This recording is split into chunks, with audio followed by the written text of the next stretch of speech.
They wrote it in the laws, ink still bleeds, treating women like soil, just planting seeds. She's gone, brain dead, not even awake, but the state's got a claim, gonna plant its stake. Say it's God's will, say it's life they protect, but they ain't the ones feeling pain or neglect. From Texas to Georgia, they set the trap. Rights roll back while they smile and clap. Gilead's here, this is true. Hey MAGA fools, they'll come for you too. So I'm gonna jet, see you later. I'm not gonna be a baby incubator.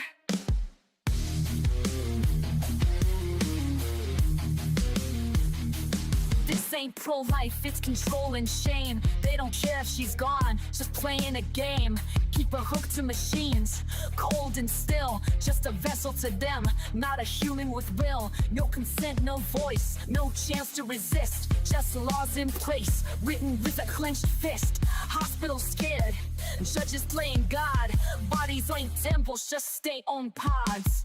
Gilead's here, this is true. Hey MAGA fools, they'll come for you too. So I'm gonna jet, see you later. I'm not gonna be a baby incubator. Bands in the dark, they don't care who it kills. Sacking courts while they strip out all of your wills. But we'll fight back, march loud, burn bright, cause this ain't the end, it's the start of the fight. Gilead's here, ain't no grace, and those leopards are coming to eat your face. So I'm gonna jet, see you later. I'm not gonna be a baby incubator. Not gonna be a baby incubator. Not gonna be a baby incubator.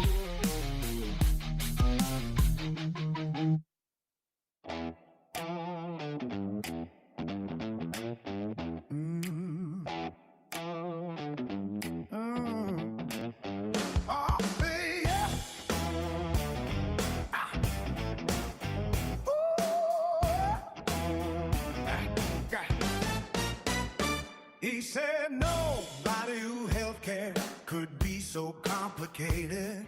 The Obamacare debate was 6 months litigated. Years of med school debt got capitalized. Insurance claim forms so high they nearly capsized. But he wouldn't know the frustration of trying to get prior authorization. Everybody knew, the whole world knew. The doctors, the lawyers, the CBO crew. Oh, 30,000 pages already reviewed. It wasn't a big secret, we knew.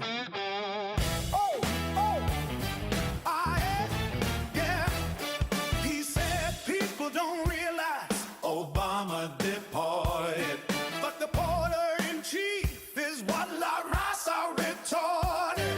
Obama went after the violent folks and felons, drunk nabbed the dishwashers and people picking melons. But Obama's argument shows that he's not very bright. If Obama made some wrongs, two wrongs don't make a right.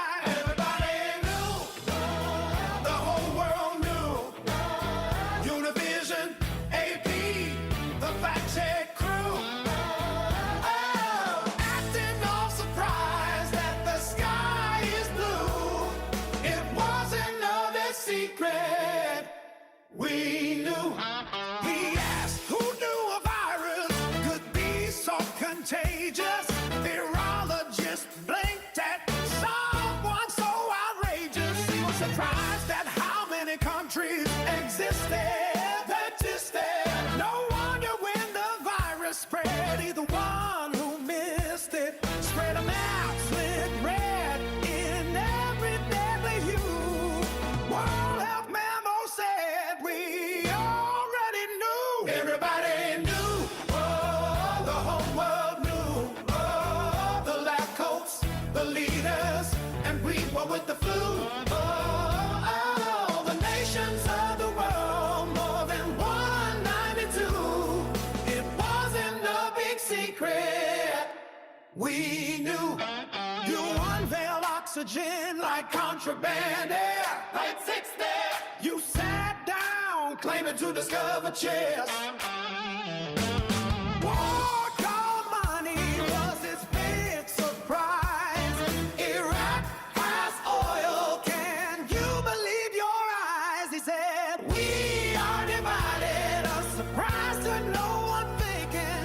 And he was most surprised a Republican was Lincoln. Everybody knew, the world knew, the Christians, the Muslims, atheists, and the Jews. Like being shot, they have animals at the zoo. It wasn't a big secret. We knew, everybody knew, everybody knew, everybody knew, everybody knew.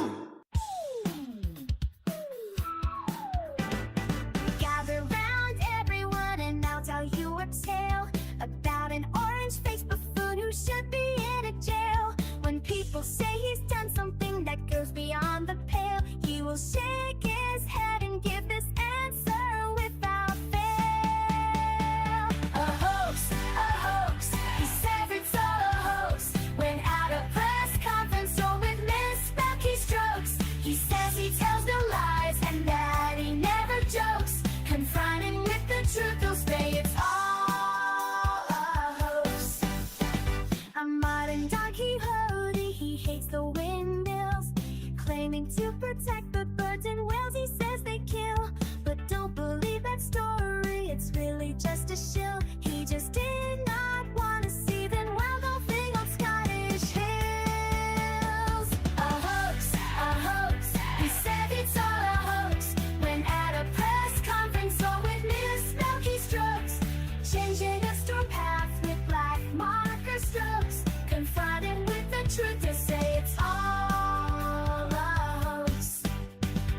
Casting mail-in ballots is something that he's done. Now he wants to ban them for each and every one. He claims it's for integrity in each election, but he won't believe the results unless it's him that's won.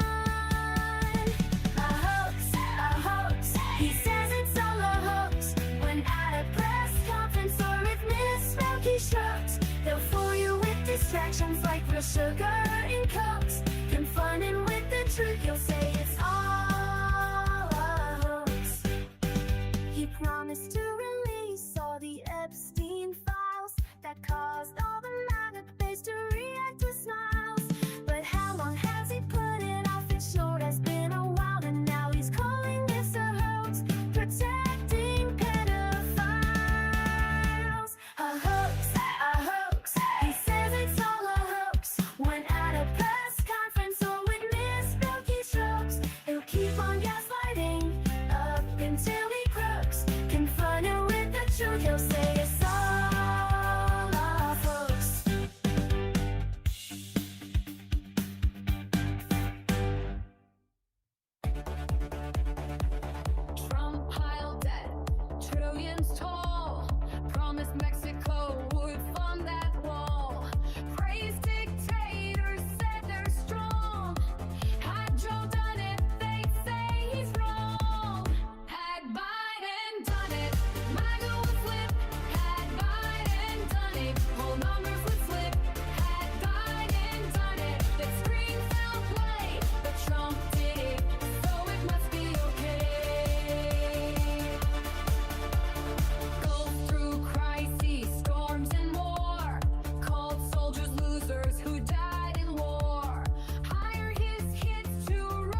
treason if chose the name. Is patriotism when Donald's to blame? Had Biden done it, bag on flip. Had Biden done it, all numbers would slip. Had Biden done it, then shout no way. But Trump did it, so it must be okay.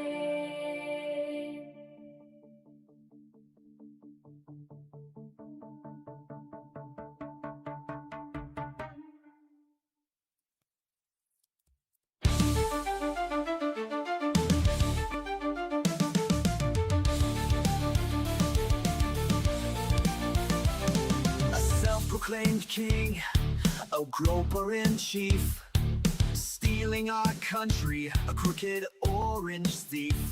Faux patriots who are poorly educated, wearing red hats and also unvaccinated. Liberal Dan will see us through. It's the best show that you're not listening to. So when you hear the call, the animals unite. Liberal Dan Radio, talk on the left, that's right. A failing media that's barely treading water. They're too inept to fight this new world order. Corporate pigs are at the trough, hear the squeals. The swine won't bite the hands that feeds them meals. But Liberal Dan will see us flow. It's the best show that you're not listening to. So when you hear the call, animals unite. Liberal Dan Radio, talk from the left, that's right.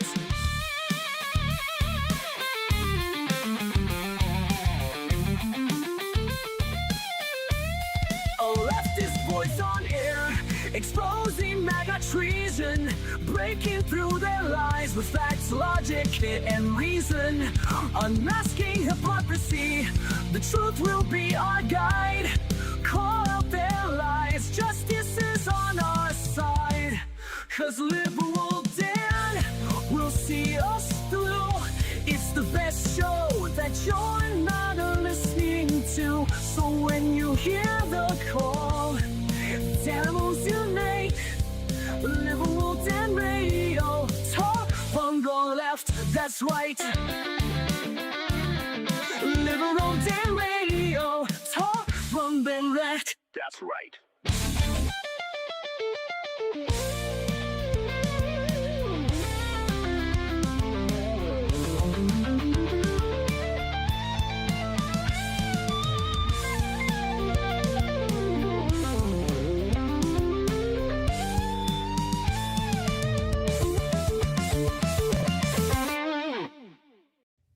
And welcome back to Liberal Dan Radio, talk from the left, that's right. This is your host, Dan Zimmerman, coming at you live from New Orleans, Louisiana. To join the conversation, just enter either one of the chats. I'm not sure if we're going to go to phones today or not. We will see. Shouts out to everybody in both chats. If I miss you, I apologize, but I think I got everybody so far. Aaron is here. Good to see you, Aaron. Bald Thanos, Molly, Jen up the bass. Let's see, Josh C's. Who else am I missing? Tim, good to see you. Let's see who else I'm missing at the beginning. Or Villaby, good to see you as well. Romper, Stomper, Domper, Do, I see you and you and you. One Vision, good to see you too. Jackie, nice to see you as well. And there's Roxanne, good to see you. Everybody else, as you trickle in, I'll try and say hello as I can. But you know, if I'm not able to hit everybody, I do apologize. And as Trump says, it is what it is. And apparently, what I realized the other day is that sometimes when I've been doing things with Restream, like I'll hit a button and I won't hear the whole clip, so I think the whole clip doesn't play, so I'll click it again. Apparently, if I don't hear it, it doesn't mean that y'all aren't hearing it. Y'all actually do get to hear the whole clip. At least that's what I realized when I was looking at one of the older clips from one of last week's shows. So we're getting better, I guess, at dealing with Restream and how how it works, and its positives and its negatives. Excuse me. Trucker John's in the house. Good to see you, Trucker John. Thank you so much for joining. Appreciate you. Anyway, so a lot of stuff to talk about today. I'm in a shit mood. Obviously, I still have the other computer and not my main computer because my main computer has died and I haven't been able to find a reasonable screwdriver to be able to get the sumbitch open and be able to deal with it. So there's that. Anyway, lots of shit going on.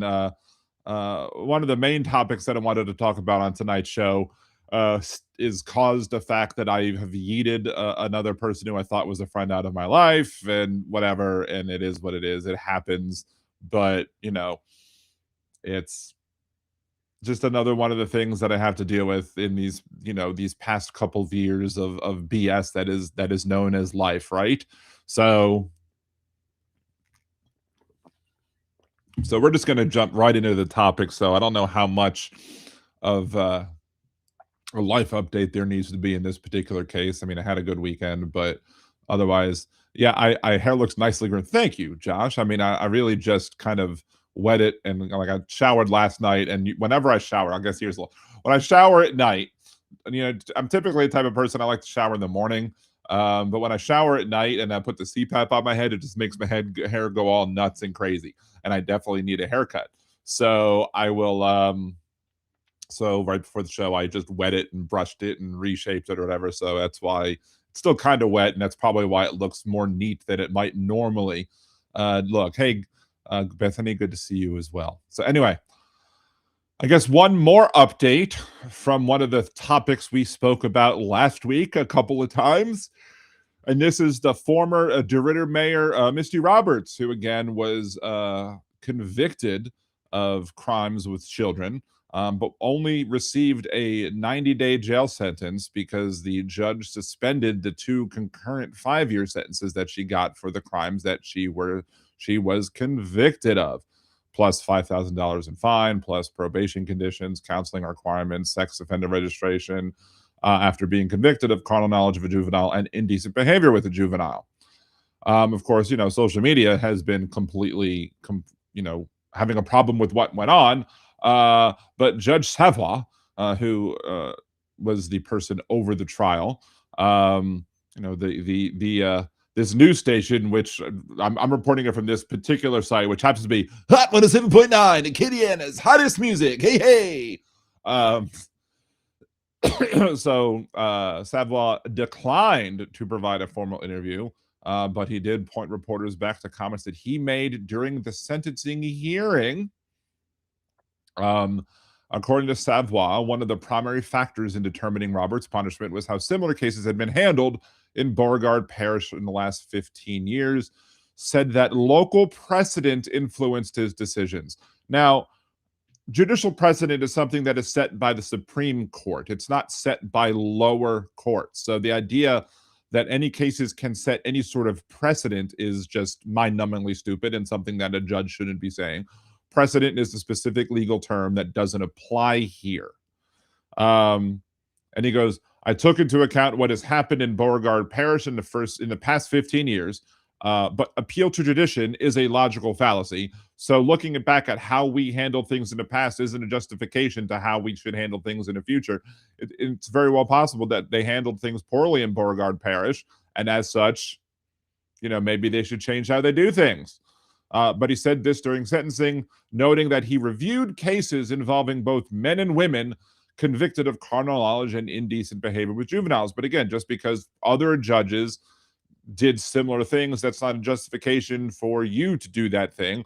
If those other had those other judges jumped off bridges, would you have also done the same, right? The judge also said he considered the impact the case had on the victim's family and acknowledged testimony presented during sentencing hearing. I mean, did she do the crime or not? Whether or not or how something affected the family of the victim should be irrelevant.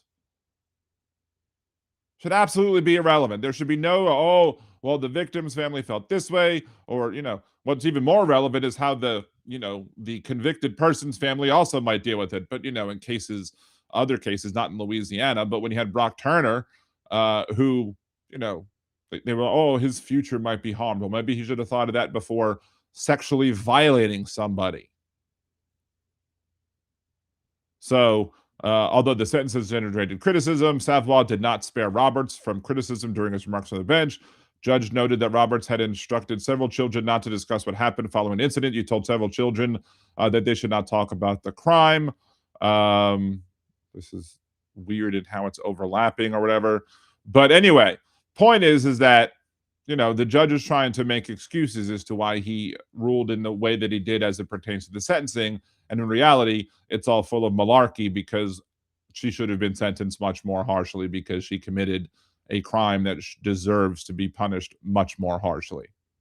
Serious, simple as that.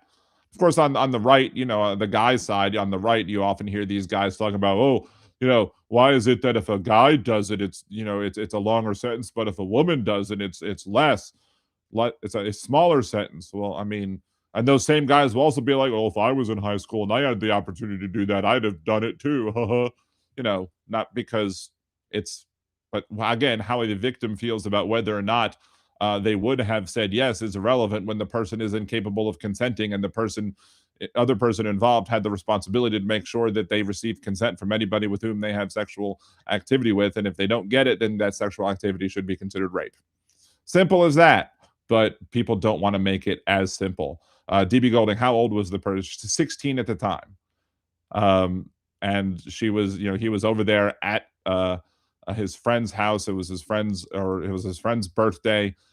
I don't really quite know. There's a weird situation in you know, the mother is like a friend of the family, but they might be so close that they might call each other aunt and cousins or whatever, but I really don't know. I mean, it is Louisiana, so I mean, we're in the deep South, so I guess such things might happen. But again, I'm not going to sit here and say that if there was a attractive older woman when I was 16 years old that I wouldn't have, you know, been like, oh yeah, I'd love to do it. But the responsibility is not on me to decide whether or not I should do such a thing. The responsibility is on the adult to say whether or not they should be doing such a thing, and whether or not the person they're having sex with can consent to it or not. And that's the problem. And again, if you and one of the problems with a lot of times with the media and the media coverage of this thing is that they say, oh, this former mayor of DeRidder had sex with a child. No, the former mayor of DeRidder raped a child because a 16-year-old in Louisiana is incapable of consenting to anybody above the age of 18. I think there's a 2-year difference. So if you're 16 years old and, you know, if someone's over 18, don't touch that 16-year-old. Simple as that. It's a very simple concept. But apparently the former mayor of DeRidder, Louisiana, didn't quite understand that concept and got away with a slap on the wrist at worst, because I don't even think it's a slap on the wrist. It's like a light tap on the wrist. Hey, Vasantha, good to see you. 23andMe is not a dating site.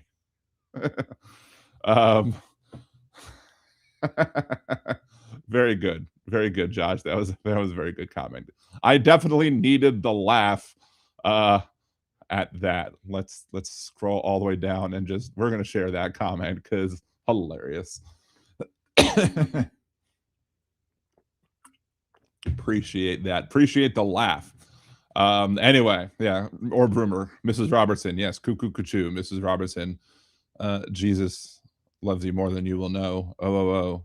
What's that you say? Joe DiMaggio, yada, yada, yada. Anyway, let's go on to one of the things that happened over the weekend, which of course was the giant trailer park trash fest that was the UFC event that took place on White House grounds. Now, remember, this is one thing that needs to be repeated over and over and over again, especially to conservatives who claim to have no problem with the fact that they erected a giant UFC cage arena on White House property, is that, you know, when Obama put a removable basketball goal up, they had huge problems with it. Oh, is putting up a basketball goal is ruining the tennis courts, but you ruin the lawn, you chop down trees just to have an event to pad Trump's ego, and that's somehow magically okay? Well, you know why it's magically okay, because we have a white supremacist administration with white supremacists who support him. And guess what? They're going to be white supremacist, racist pieces of crap every day of the week and twice on Sunday. And even more so this past Sunday, because it wasn't just the fact that you had this whole event going on that was, if something is taking place that's on White House grounds that doesn't involve like national security, that thing should be viewable on C-SPAN. That thing should be viewable on for free everywhere else. You should not have to pay to watch it. Now, I was never going to watch it, but you should have the ability to watch that for free. And that's not what happened, because apparently you needed to have a subscription to Paramount Plus. Was it Paramount Plus or Peacock? One of the two, whichever the one Larry Ellison is control over. You had to have a subscription so you could watch it. How about that BS, right? Absolute BS that you have to pay to watch something that is supposedly commemorates the nation's 250th year being in existence. But clearly, it's not that. Clearly, what it's for is to pad Trump's ego and to line his pockets, because they were selling things like commemorative coins and all this other stuff. So, because every opportunity to grift, Donald Trump, the con artist grifter, is going to take the opportunity to grift, to get your money, etc. But it gets even worse, because you had the UFC fighter Josh Hokit, after he won by TKO, apparently, had to go ahead and say something racist and or transphobic, probably both. And, but here, let's talk about the media reporting of this for a second, because the Guardian website is reporting this one, and the title is Trump's White House UFC fights marred by ugly Michelle Obama smear. No, the comments didn't mar the event. The event marred the event. Having that event, the giant trailer trash fest that took place on the White House lawn, marred the event. Just having it marred it. And of course, you had other circumstances. Apparently, some of the white trash MAGA folks were fighting on the White House lawn, just as you would expect that would happen at a giant trailer park, event. But then Josh Hokit, Josh says, he effing puked on himself during the weigh-in. Well, that's to try and you're trying to get weight down, so you're trying to, puke up. I've seen wrestlers before events, like regular wrestlers in high school or whatever, when I was on the swim team. The pool area was probably the warmest area in the building, so you would have the wrestlers coming in, watching either practice or watching the swim meet, wearing like 3 layers of sweats and like hocking up loogies into bottles or whatever. So wrestlers would do whatever it is that they can do to try and get themselves to their weight for the weigh-in. It's absurd. And then, of course, once they pass the weigh-in, they'll go ahead and eat some stuff and put more pounds on them so they have another advantage, because, basically, why not, right? Makes total sense.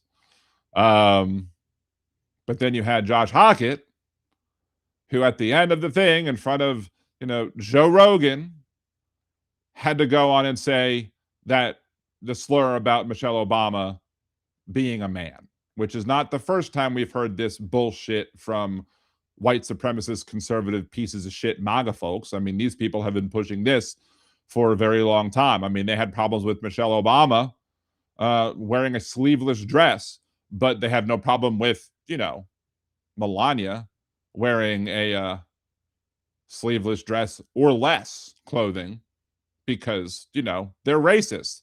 They're pieces of shit. So why is this? And then basically this is, again, another example of white supremacy that exists in our country and in the world. Because modern beauty standards often will uphold white supremacy because they normalize Eurocentric features, such as lighter skin, straighter hair, and thin body types. Now, that's not my ideals. I have my own ideals. Maybe we could discuss that in Liberal Dan Radio After Dark whenever I get everything situated. the constant tease of liberal Dan After Dark. But the system racializes aesthetics and establishes whiteness as the pinnacle of desirability, and which has the effect of marginalizing non-white features, or typically features that are seen as non-white, and helps to enforce power dynamics amongst this thing. So Eurocentric normalization features are inherently tied to white European ancestry, such as light skin, specific eye colors, narrow facial structures, historically and continuously are positioned by the media, fashion, and beauty pageants as the universal standard of attractiveness. Colorism and texturism also comes into play. Modern standards equate lighter skin tones with beauty, purity, professionalism. Natural black hair textures and coils have been deemed as supposedly unprofessional or unruly, causing many persons of color, black folks, etc., to use toxic chemical straighteners to assimilate themselves and to not be able to show their natural hair. You have the racialization of body size. Historical race science during the end of slavery attached negative and moral physical attributes to black body types, and reinforcing a whole idea of racial hierarchy. Current body standards may have brought in some to appreciate more curves or whatever. The underlying structures that happens when you have body shaming and fat phobia penalize full-figured women, especially when they are full-figured women of color. And then the commercialization of insecurity. So the insecurity that you've now created to make people feel like they have to be lighter skinned or have straighter hair or whatever. You have the global beauty industry that's basically profiting from this internalized racism.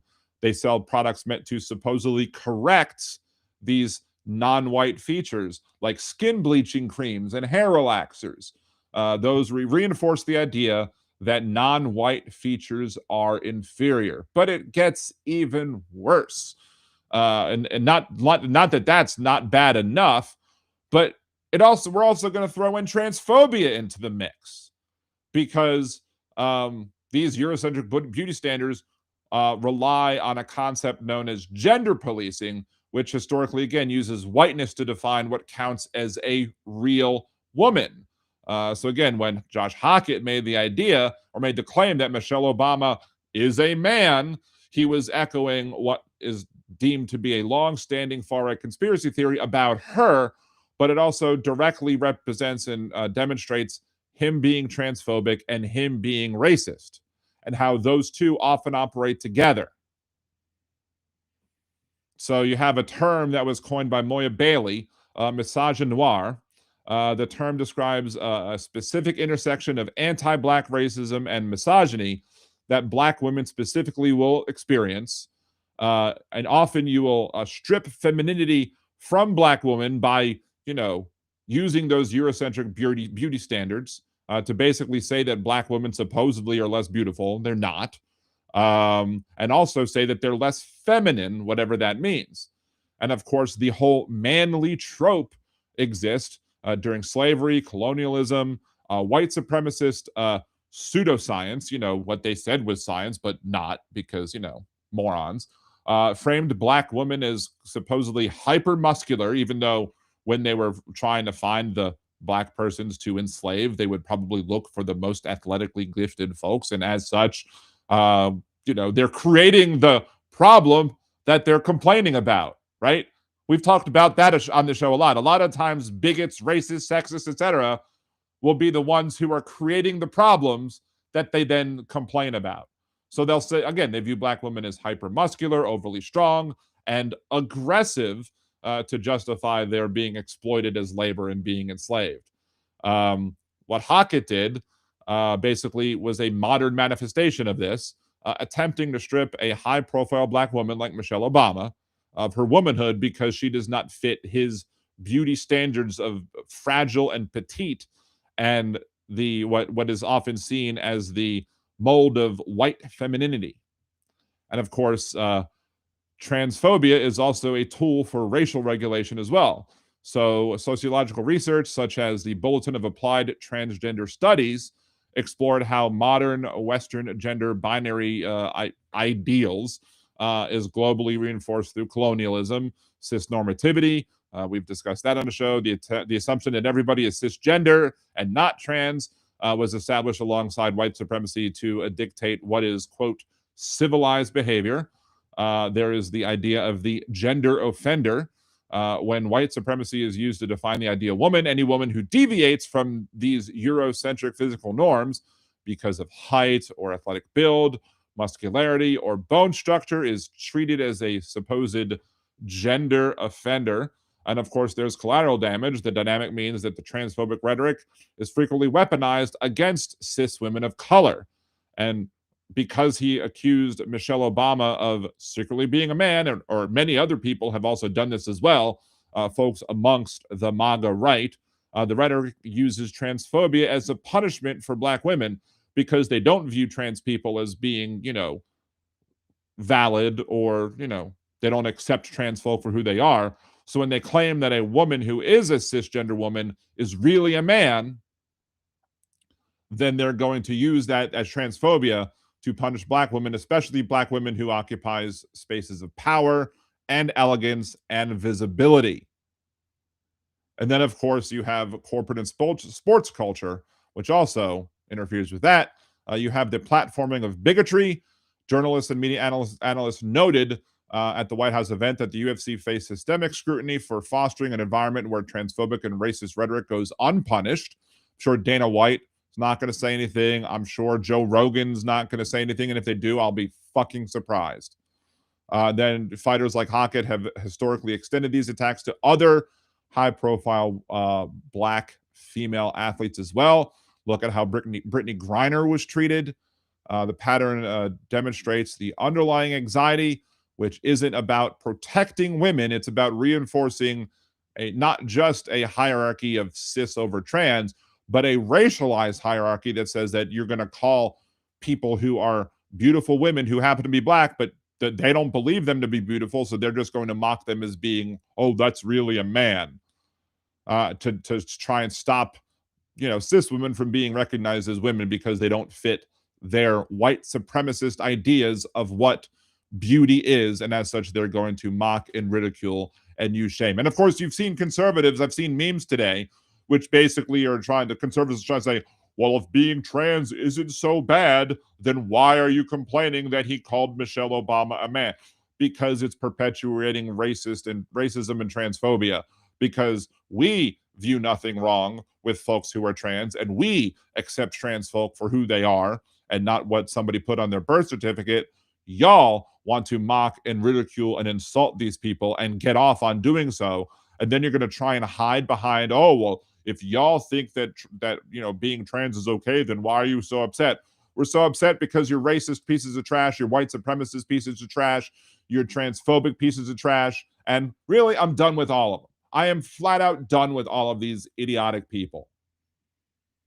Because they framed Obama through a transphobic lens, the perpetrators of this rhetoric rely on the foundational premises, again, of white supremacy, that whiteness owns not only the definition of beauty, but of womanhood, and Black women who command authority are going to have their gender validity revoked as an insult. And I hope to God that Michelle Obama will go out there and will just sue for slander. I mean, he emphatically claimed Michelle Obama is a woman, is a man, denying her femininity, denying her womanhood. She should go and absolutely sue the motherfucker and sue the UFC. Because they deserve it. They deserve to lose as much money as they possibly can by platforming these racist and bigoted and transphobic motherfuckers. And if you disagree with me on that, then you know what to do. You can kick rocks. You can unsubscribe from the channel. I don't give a fuck at this point because I am not going to apologize for, calling out racism. I'm not going to apologize for calling out bigotry. I'm not going to apologize for calling out transphobia, anti-Semitism, or whatever. I mean, I'm sure I could find many of these people. I mean, anti-Semitism wasn't brought up in this, but since I'm Jewish, I'm still going to call it out. But I'm also going to call out bigotry against folks where I clearly am not a part of the group. Like, clearly I'm not a Black woman. Clearly, I'm way too translucent for that. but I'm not going to sit here and just, be silent because I'm not in that group. I'm going to use my privilege to help amplify the voices of other people who are being marginalized and oppressed by the systemic white supremacy that we have in this country. Thank you, Leave Me Alone. We are here. We are with you. Thank you so much. I mean, I know I'm speaking to the choir with y'all, but anybody who might happen to be coming by one of these videos and, there's woke liberal Dan, TDS and blah, blah, blah, whatever.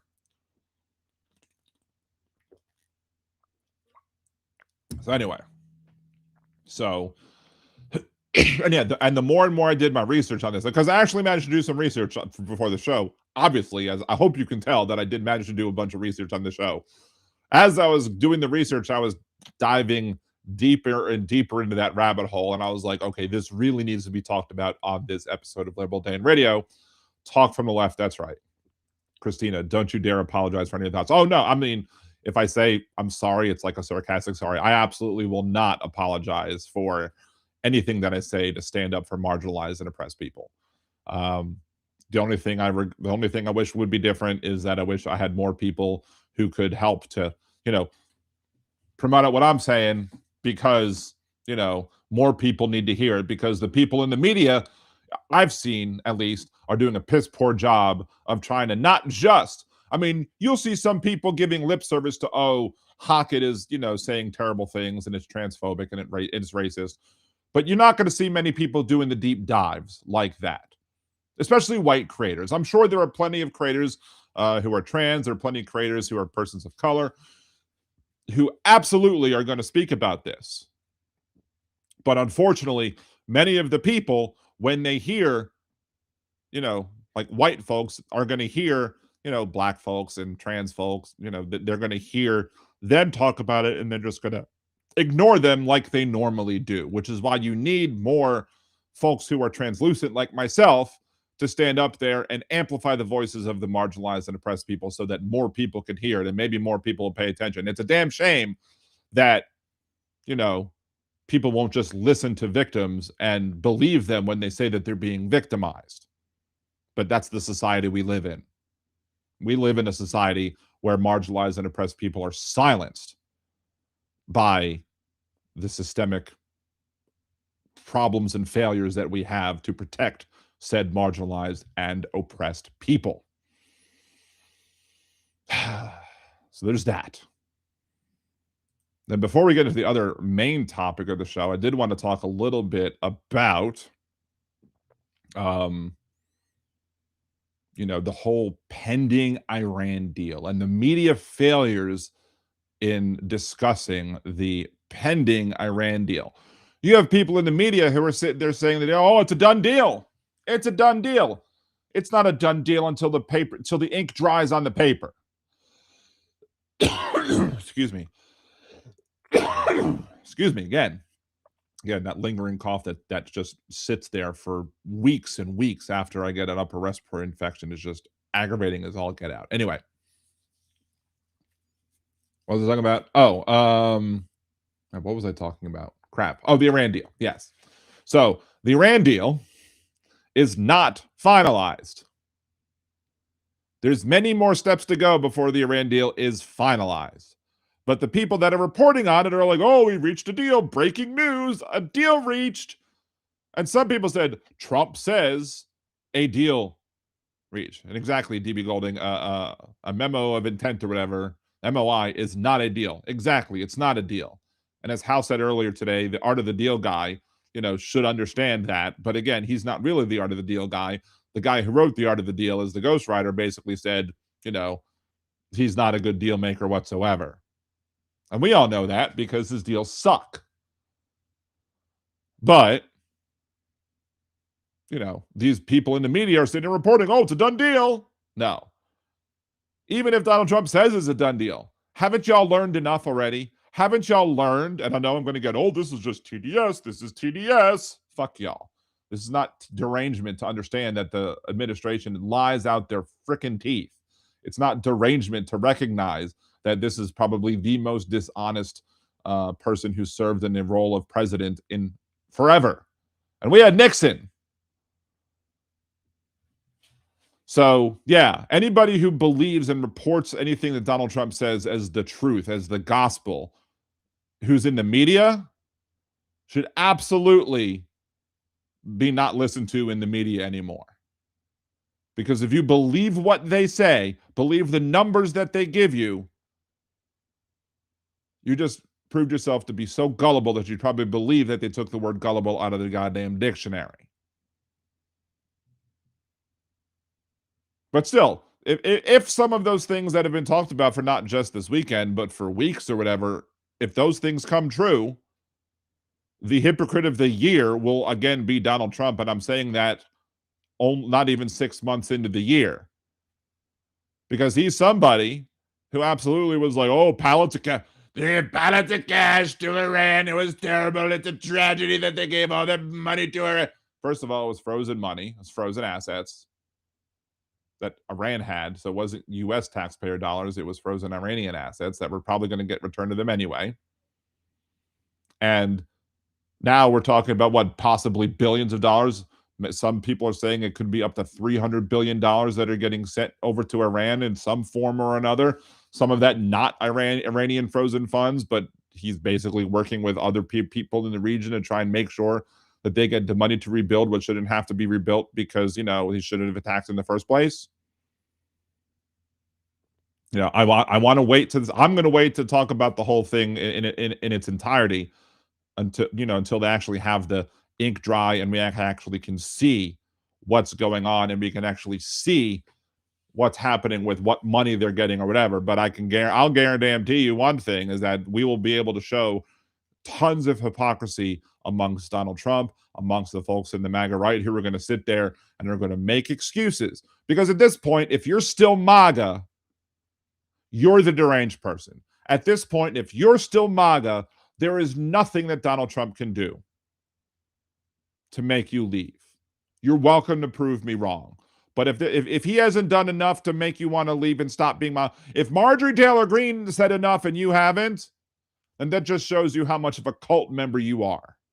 How much you need to be deprogrammed from this BS.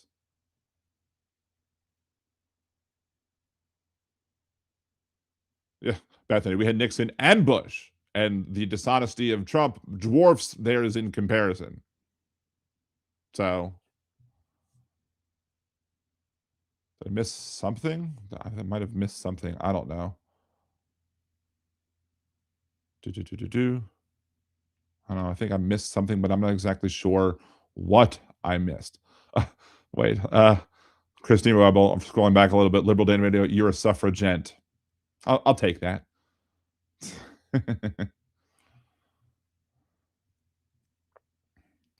Let's see, on a Boeing 777 and loaded with cash. Yeah, exactly.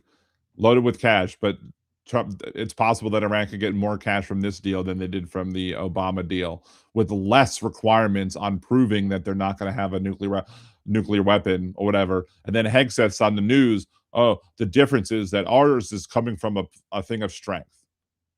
Yeah. I think people would probably be more afraid of Obama, the person, as it comes to his physicality and his strength, than Donald Trump, the pile of mashed potatoes that is orange mashed potatoes. Sweet potato mush or whatever is what Donald Trump is.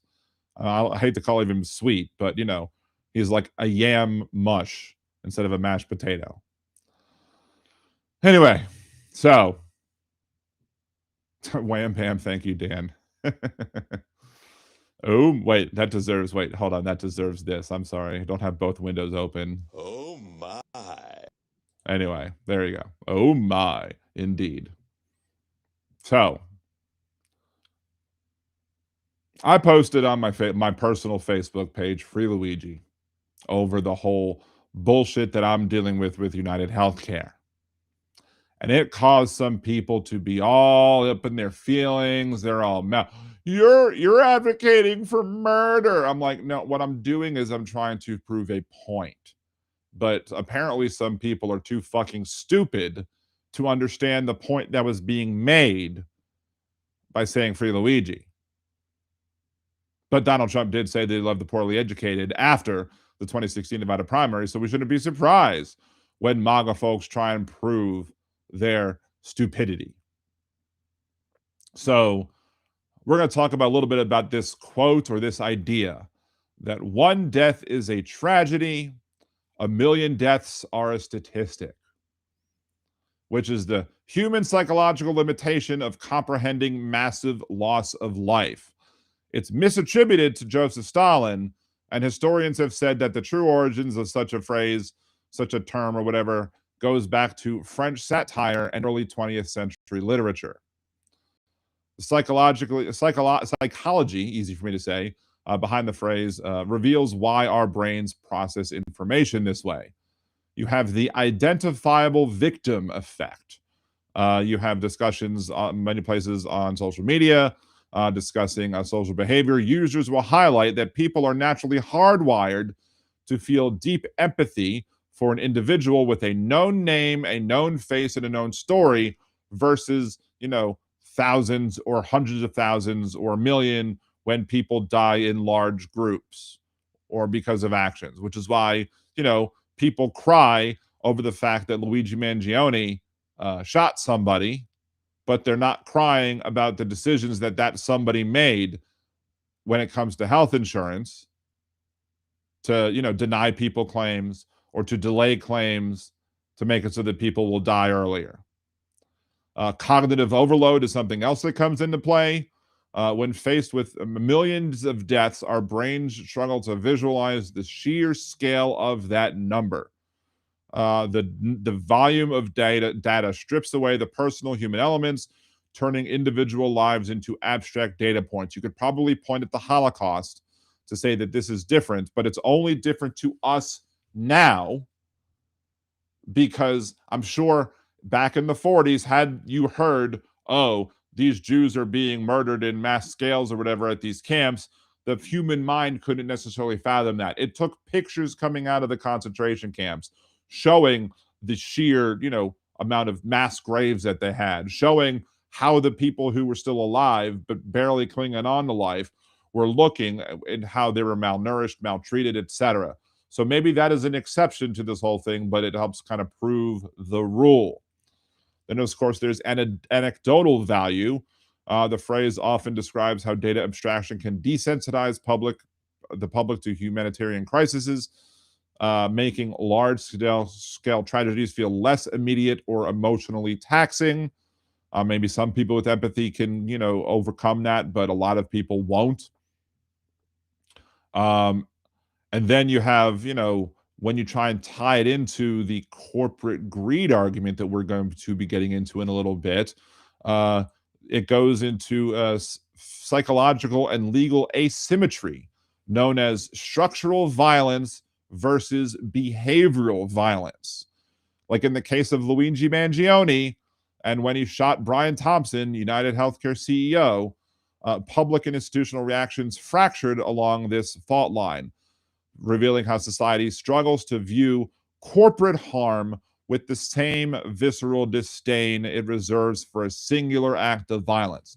And I brought this up on my personal Facebook page. I brought this whole idea up on my personal Facebook page when somebody, said, "Oh, you're condoning murder. You're condoning murder, blah, blah, blah." I'm like, no, I'm trying to prove a point. And this person who is no longer my friend, I guess maybe never was my friend to begin with, this person, was a big Second Amendment advocate, big gun nut, was all bragging about the new purple gun that she got one day. Ooh, good. She got the purple gun or whatever. And I'm like, I'm sitting there and trying to make this point, trying to explain this point to her. I was like, if somebody had a gun to my head and was threatening me, you would feel justified in using deadly force to protect my life, right? Why do you not feel the same way when somebody uses a pen to kill somebody versus somebody using a gun to kill somebody? Why don't you feel that way about the other? You should have more outrage about the idea that these CEOs, these corporations can get away with murder and you're okay with it, but one person kills one other person and your dad's justifying murder now. No. Again, tragedy versus statistic. First of all, you have the legality of bureaucratic harm. When an individual carries out a violent act, it is a clear violation of criminal law unless you can point at self-defense again. And as we talked about on Liberal Day and Radio, Talk from the Left, that's right. Often people claiming self-defense who are white get to do it, but folks who are black definitely don't get to do it. So it's easier then for institutions to universally condemn, the individual performing or committing a violent act as a tragedy. Hell, even going to school zones when schools are shot up. It's a tragedy that all these kids got killed, right? But when all the people get killed by the actions of a CEO of a corporation, it's no longer a tragedy. It stops being a tragedy, even though the same amount of people die or even more people die. So, like when a corporation and corporate executives make systemic decisions, like implementing automated algorithms to increase insurance claim denials, and the resulting suffering that takes place, the delayed care that takes place, and the death that happens, it'll be legally, and it's behind closed doors. I think because the actions are codified as corporate policy and legal risk management, you obscure the human toll. But we shouldn't be. We should be looking at the same. If you think that somebody dying because of Luigi Mangioni's actions, and you want to call those actions criminal, and you think Luigi Mangione should be punished for shooting one person, you should feel the same way that other people should be held guilty when their actions cause the death of many, many more people. But unfortunately, we have the situation where our public is socialized to accept bureaucratic harm as a standard cost of doing business rather than an act of violence, even though the act harms more people. Oh, but Dan's just trying to justify murder. No, I'm trying to understand why y'all are justifying murder. Not listeners of Liberal Dan Radio, Talk from the Left, that's right. But people who are trying to sit there and whine and bitch and moan and claim that, oh, Dan's condoning murder as it pertains to Luigi Mangione's actions. No. Why are you condoning the death of people at the hands of corporate bureaucrats? That's what I want to know. And of course, with statistical death, whatever, there is a lack of smoking guns. The psychological phenomenon of the identifiable victim applies to also how we perceive perpetrators as well. In a shooting, like in the case of Luigi Mangione, there is an immediate, visible connection between the perpetrator and the weapon and the victim, and the people who are shocked, when the shock happens, it's instantaneous. But when it comes to systemic violence, systemic harms that are done by large corporations or even by people in our government, if an executive signs off on an industry policy that delays prior authorizations for critical care, and I know a little bit about that because I'm dealing with United Healthcare and their bullshit as it pertains to my, prior authorizations and Zepbound and not being able to get Zepbound. The connection between the victims are fragmented. The people who suffer are spread out across the country, isolated in individual hospital rooms, separated by months of paperwork. The deaths are recorded as medical statistics or, quote, out-of-network anomalies. It doesn't have the singular dramatic focal point that is required to trigger immediate unified societal outrage. And then you have other examples that we're going to go into. The responsibility is diffused. It's rarely the fault of one singular person, but it's a web of board members, regulatory loopholes, profit-driven incentives, and legal teams. And our people, want to seek a regular singular villain to hold accountable, or maybe a smaller group of villains. It then becomes harder to push, we want to punish these people for their actions because when their actions cause people to die. Now, we do have a little bit of an internet counter phenomenon as it pertains to Luigi Mangione because it kind of inverted the psychological rule because millions of people had personal and painful histories with the healthcare system. They were able to aggregate their individual statistical grievances to a massive subset of the public. The CEO became the identifiable face of the problem, the identifiable face of a broken system. And then Mangione is romanticized online as a populist vigilante. And the divided perception demonstrates that official institutions and media will focus heavily on the tragedy of the singular behavioral crime. There are people in the public who are starting to push back, who do view systemic and corporate-driven harm as its own form of horribleness, and they will view it with deep disdain. And then you have how the law protects statistical violence. You have the corporate shield, aka the corporate veil. Legally, corporations are treated as distinct artificial entities. When an organization makes a decision that results in harm, such as the healthcare system denying claims that are valid claims or a company cutting safety measures, the law sues the company's assets and not the individuals making the choices. Executives are shielded from personal criminal liability unless it can be proven explicitly that they ordered an illegal act.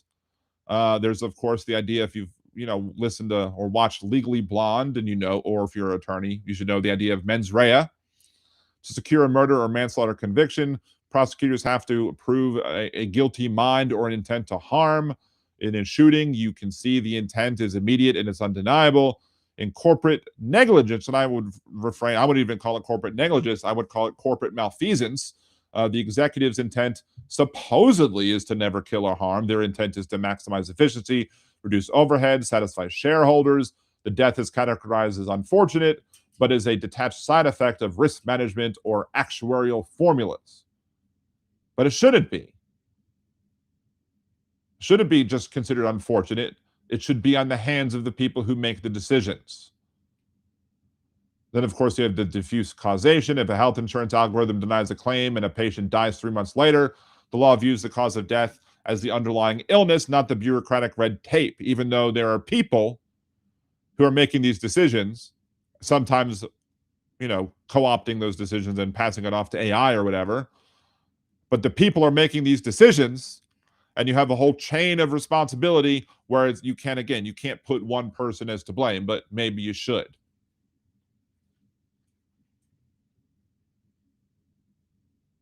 So again, let's talk about other topics as it pertains to corporate greed and how companies have put corporate greed ahead of the lives and the livelihoods of individuals who, it's just risking everybody's, health, safety, livelihoods, or whatever, because they're putting profit over the people's safety. So what happens when they don't spend the money? Is I guess what this next segment's going to be called, the cost of not spending the money. And we're not going to start off with insurance. Let's see, hold on. DB Golding asks, are those assessors getting a bonus from denying claims? They may very well be. Or there may be incentives. I don't know. We haven't looked into the bottom line to see whether or not they get these incentives for, saying no to enough claims and saving them enough money, right? So I don't know. But let's look at Deepwater Horizon, something that me living in Louisiana is very familiar with because we had to deal with the direct results of it. Companies involved were BP, Transocean, and Halliburton. So you had a known risk with the Deepwater Horizon. The drilling had catastrophic blowout risks and redundant safeguards that were standard in some countries were not put into place. Decision point was BP and contractors faced repeated engineering and safety choices while trying to finish the Macondo oil well quickly. And then, of course, the cost-saving decisions were documented by the investigation into what happened. So they selected a cheaper well casing design over a more conservative option. They disputed or shortened safety testing. There were warning signs from pressure tests that were reportedly minimized or misread, and maybe they were purposely misread, who knows? But the killer here, literally, is they did not install an acoustic trigger backup blowout system. Norway requires such things. The estimated cost of that, $500,000. What was the human cost of not doing that? 11 workers were killed, 17 were injured. Let's look at the 11 workers and let's just round it down to 10 because they don't care about the numbers, so we're going to use the rough numbers too. Basically, these people said, look, 10 workers die. It would have cost 500,000. So that means that these people aren't worth 50 grand to the corporations. If those people worth more than 50 grand a person, then maybe they would have spent the cost to put in the acoustic trigger backup blowout system. But because conservatives often, and this is a problem with often more with conservatives, I'm not going to say that there are people on the left who don't pay attention, but you're on the right, you're more likely, I think, to put profit ahead of people's lives. But let's look at, there are other industries that were harmed on the Gulf Coast, on the, the Gulf of Mexico coast. You had seafood, shrimping, oyster, and charter fishing and tourism industries that suffered because of the oil spill. They suffered severe losses. Businesses had to close or at least shuttered temporarily, and they couldn't bring in money. They couldn't bring in any profits. So again, these people's businesses died or were severely harmed because of a decision of BP, Halliburton, etc., to not install one $500,000 acoustic trigger backup blowout system. So few $100,000 in extra safety versus 11 funerals, 17 injuries, and other countless folks losing their livelihoods and losing their ability to make money simply because of corporate greed. Let's go back a little further. And also, DB Golding is correct, plus the death of wildlife comes into place. Go back a little further. Some of us might remember the Ford Pinto. If you watch the movie Top Secret, you had somebody who was in a Pinto, and the car was like screeching to a halt, and then it was like, here's the bumper of the Pinto, and it was like, bing, like it touches this much, Pinto explodes, because there was that risk that a Ford Pinto that got rear-ended may very well be cause a fuel tank fire and explosion. So again, the decision tree by the Ford Motor Company.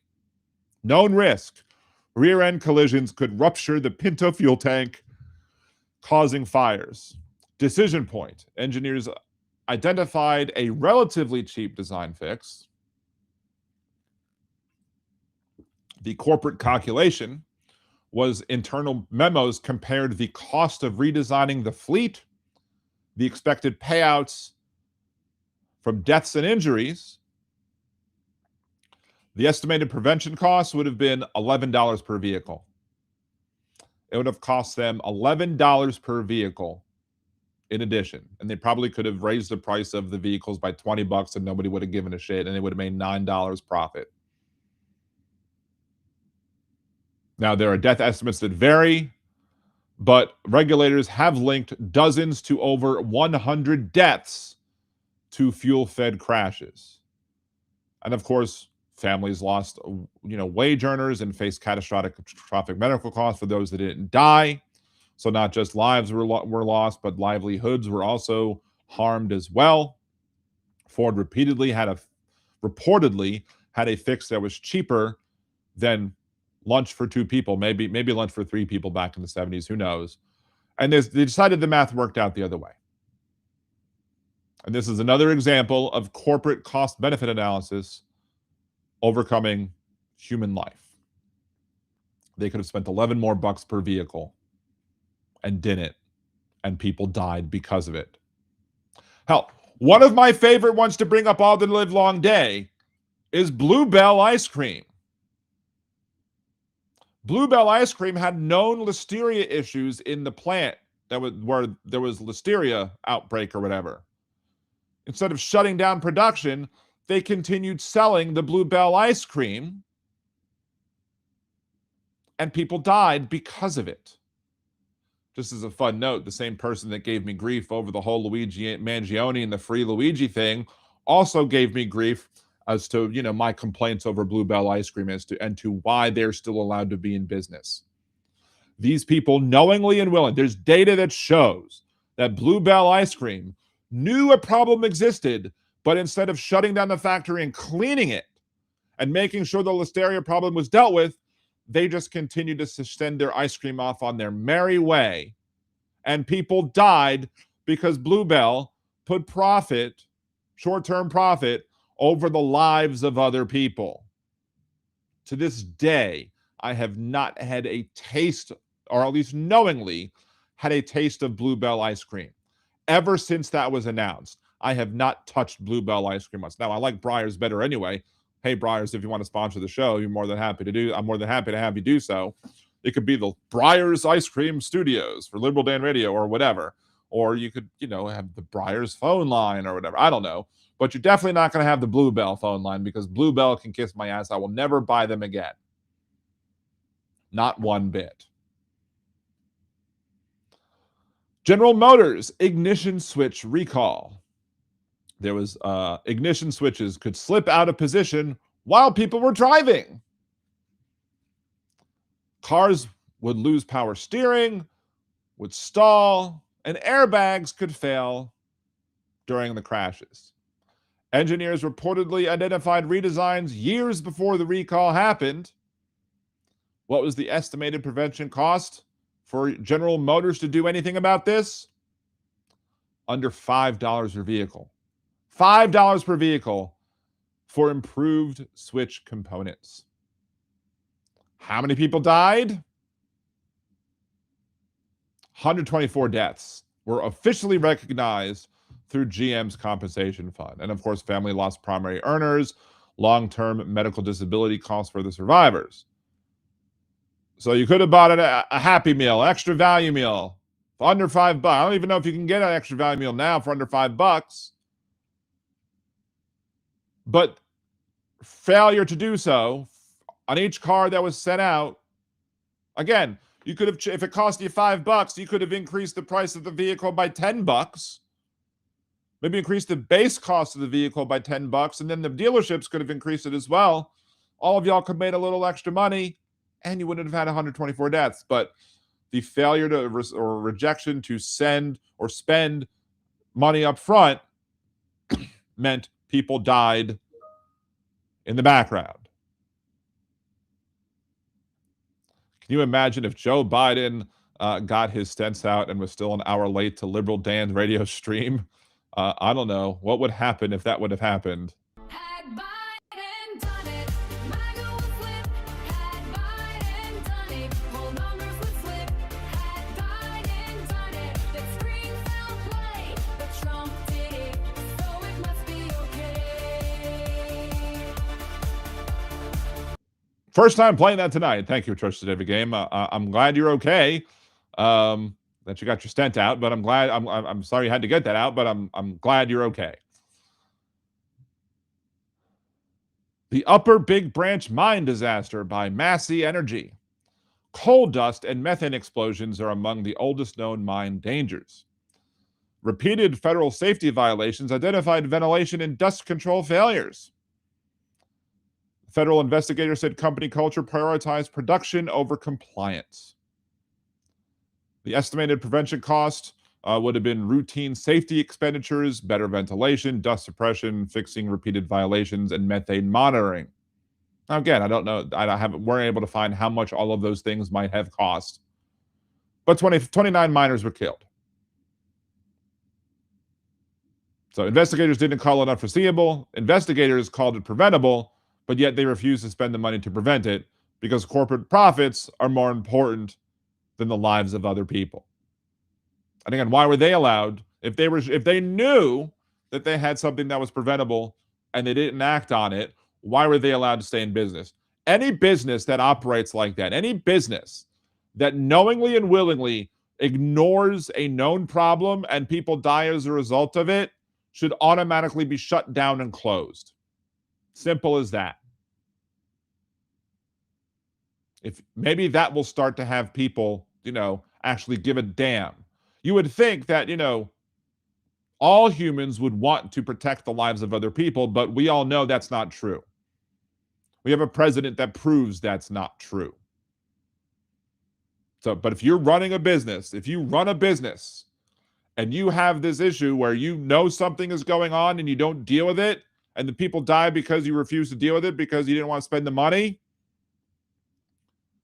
you should be held responsible. You should personally be held responsible for your cause of the deaths, and the company should be shut down.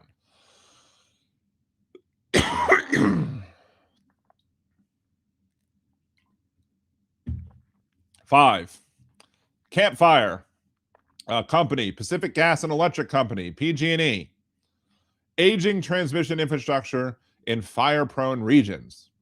The decision point, you could have replaced and maintained aging equipment, or you could have delayed the upgrades. But the investigation reporting found delayed maintenance and aging transmission lines linked to ignition risk. Millions of maintenance and replacement costs could have offset $30 billion in liabilities, over $30 billion in liabilities. But of course, the human costs is what we're focusing on. We focus here on Liberal Dan Radio, Talk from Left, That's Right.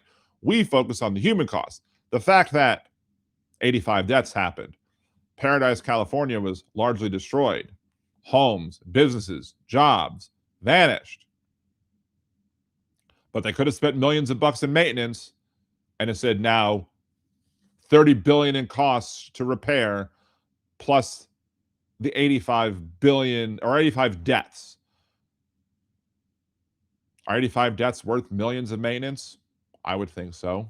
I would think that anybody operating, anybody doing business should be required to think so. But they don't, because corporate greed trumps personal safety. And again, for all of these cases that we've discussed, why is there no outrage at the companies by the massive whole? I mean, I'm sure the people of the people in the families of the 85 deaths that took place from PG&E, the 11 deaths that took place because of the Deepwater Horizon Macondo oil rig explosion, and all the other deaths that we talked about, I'm sure those families are pissed off and want justice for their dead loved ones. But why are we not as a whole getting together and demanding that companies that act in an unreasonable way, why are we not calling for them to be shut down? How during the whole Deepwater Horizon fiasco, if you remember what happened with that and what was revealed after the fact, you would have seen that these companies, it wasn't just BP, every oil company went in there and gave their information, to how they're operating. And then Obama put like a delay on or a moratorium on new drilling in the Gulf. And the conservatives whined and bitched and complained. All that Obama wanted to have happen was they wanted to, have these oil companies operate in a reasonably safe and responsible way. What's so wrong about that? What's so wrong about demanding that companies operate in a reasonably safe and responsible way?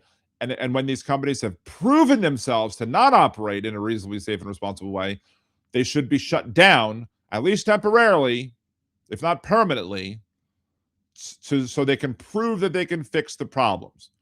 One of the damning things that came out about the oil industry is that all of these companies submitted their emergency paperwork, where they're like, what you do in the case of emergency. And damn near everyone, if not every single company out there, listed the same person as their emergency contact for what you should do if something happens. And that person was dead. They all listed the same dead person as their emergency contact. If this doesn't tell you that they don't give two shits about public safety, they don't give two shits about the lives, and they're guaranteed to put profits over the lives and livelihoods of people, I don't know what does. But people are like, we need to drill, baby, drill. We need to drill, baby, drill. How about, when they call for drill, baby, drill, but do so in a way that's not reasonably safe and responsible, it's more like kill, baby, kill. Because they don't give a shit who dies in their quest for profit. Because they all have their golden parachutes. They all have the ability to escape the company, maybe even start a new company. if this company dies financially. But if they face no actual personal repercussions for their actions that put profit over lives, they're going to continue to do that. They're going to continue to act in that way. And people are going to continue to die as we quest for profit. It's one of the reasons people say there's no ethical consumption under capitalism. Because capitalism, especially with corporations, enables people to act in an unsafe way, hoping that they have this corporate shield that typically protects them. And only the most egregious, and the most egregious ones are not even dealt with, but maybe some are, but many egregious circumstances are not dealt with because of this whole artificial person thing that a corporation is. Hey, Big Hook, good to see you. Alyosha, Monty Python, you're no fun anymore. Nice. But let's go back to insurance, shall we? Because that's what sparked this whole thing. Because again, all that was sparked was Free Luigi. And we are talking about how Free Luigi brings out the people who are corporate bootlickers. It brings out the people who want to cry and bitch and moan and complain. The old Dan's advocating murder because he wants to free Luigi. No, I'm using the Free Luigi hashtag as a rhetorical point to show how ridiculous it is that we will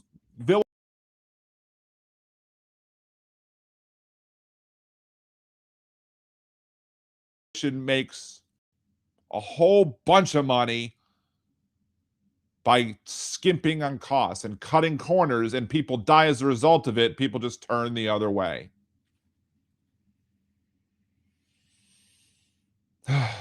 So let's go back to health insurers. Companies involved across the industry, major insurers, including United Health, Cigna, CVS Health, and others. Doctors demand treatment or recommend treatment. The insurer requires prior authorization before care proceeds. The corporate rationale is cost control and utilization management. The result is in delays, denials, repeat paperwork, and appeals of that paperwork in order to get the needed care. And again, I'm speaking about this from personal experience, as we've talked about, because I still don't have Zepbound after starting my new health plan on March 5th of this year. Because United Healthcare not only lies on their website and says to say what is needed, because what is needed, as lists on their website, is high BMI, diagnosis of obstructive sleep apnea, not proof of treatment of obstructive sleep apnea, but diagnosis. Now, I could have provided data to show that I was treating for the obstructive sleep apnea as well, but they didn't ask for that on the website. They didn't clearly state that on the website. Now, there are some issues that took place with the people who worked in my doctor's office, and they done fucked up too.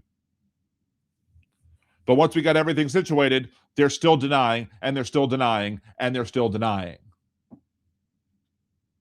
According to repeated physician surveys by the American Medical Association, 93 to 95% of physicians say prior authorization delays necessary care. This isn't just a shot in the dark. It randomly happens. It only happens to certain people. Maybe you just got unlucky. No, 93 to 95% of physicians say that prior authorization delays necessary care. 1 in 4 physicians, or 25% of physicians, say that the delay of necessary care caused a serious adverse event for the patients involved. 25% of physicians who have to deal with prior authorizations say that there are serious adverse events because of having to deal with the prior authorizations. Cases involve hospitalization, life-threatening events, permanent disability, and or death. But, you know, as we've talked in the show, or earlier in the show, that one case, again, is a tragedy, but many cases are a statistic. So let's talk about individual cases, shall we? I was able to find a few. Kathleen Valentini. An MRI request was denied while her symptoms worsened. Because they denied the ability to have an MRI, the cancer progressed during those delays.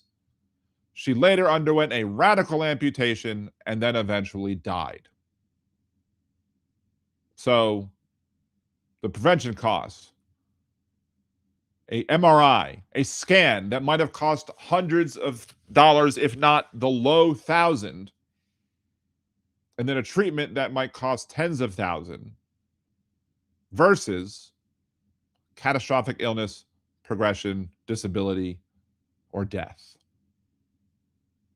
So insurance companies will say, wait, the decision to self becomes medical treatment or medical maltreatment. But it's medical maltreatment by a spreadsheet instead of because of physicians. So you have systemic evidence of doctors overwhelmingly reporting care delays that lead to severe harm, but we turn a blind eye to it. What would have cost to prevent any of this? We went over some of the issues. $10 or $11 to fix the Pinto, $5 for GM to fix the ignition. And that's multiple cars. And look, there's a lot of cars, but still, they could have offset that cost by increasing the price of the car that they were selling. $500,000 for a blowback valve or whatever that would have prevented what happened. Other countries require it. We don't, because Republicans in this country hate regulations and want to make it harder and harder when Democratic administrations are in power to actually put enforceable regulations. Hell, the Supreme Court recently ruled that only Congress can set the regulations. Congress can't say these regulators who are experts in the field can set the regulations. Congress has to pass it. So people who know nothing about the industries that they're trying to regulate now have to make the regulations. That's a recipe for disaster. But as they say, oftentimes, an ounce of prevention is worth a pound of cure, right? The fix that could have prevented much of these tragedies, much of these deaths, would have been much cheaper than responding to the disaster. Plus the fact you would still have people who are alive today, but they're not because of corporate malfeasance. They're not because of CEOs and other people. And look, I'm not sitting here again. I'm not going to sit here and advocate illegal acts. I'm not threatening out here to go out and go blast people with my non-existent guns, because I don't have any. I'm not threatening that one bit. But I'm trying to use this as a rhetorical point to show you how shitty we are as a society, that we continue to put the seeking of profit as the end-all and be-all of all good things. As long as we're seeking profit, guess what? Everything else is vindicated and justified. And I even go into the whole government thing. I could have spent even an hour talking about just what Donald Trump has done in government. A few examples. If you have more testing, you have more cases. We need to stop the testing so we don't have testing, so we don't have as many cases. Again, moron, the cases exist when you don't test. They're just not discovered.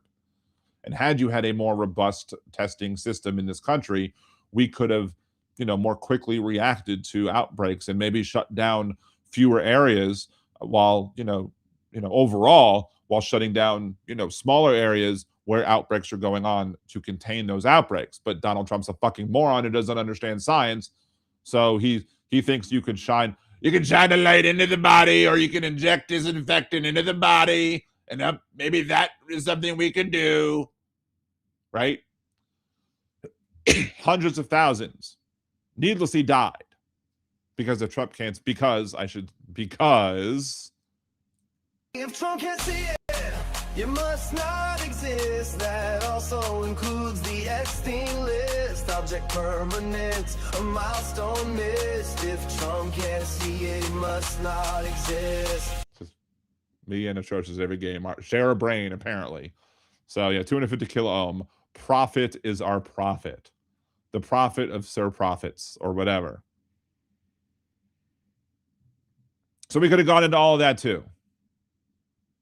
But you know what? There's also reasons why, people who feel like they're at the end of their rope, people who think that they, have no other options. That's when people do things that are viewed as being terrible, horrible.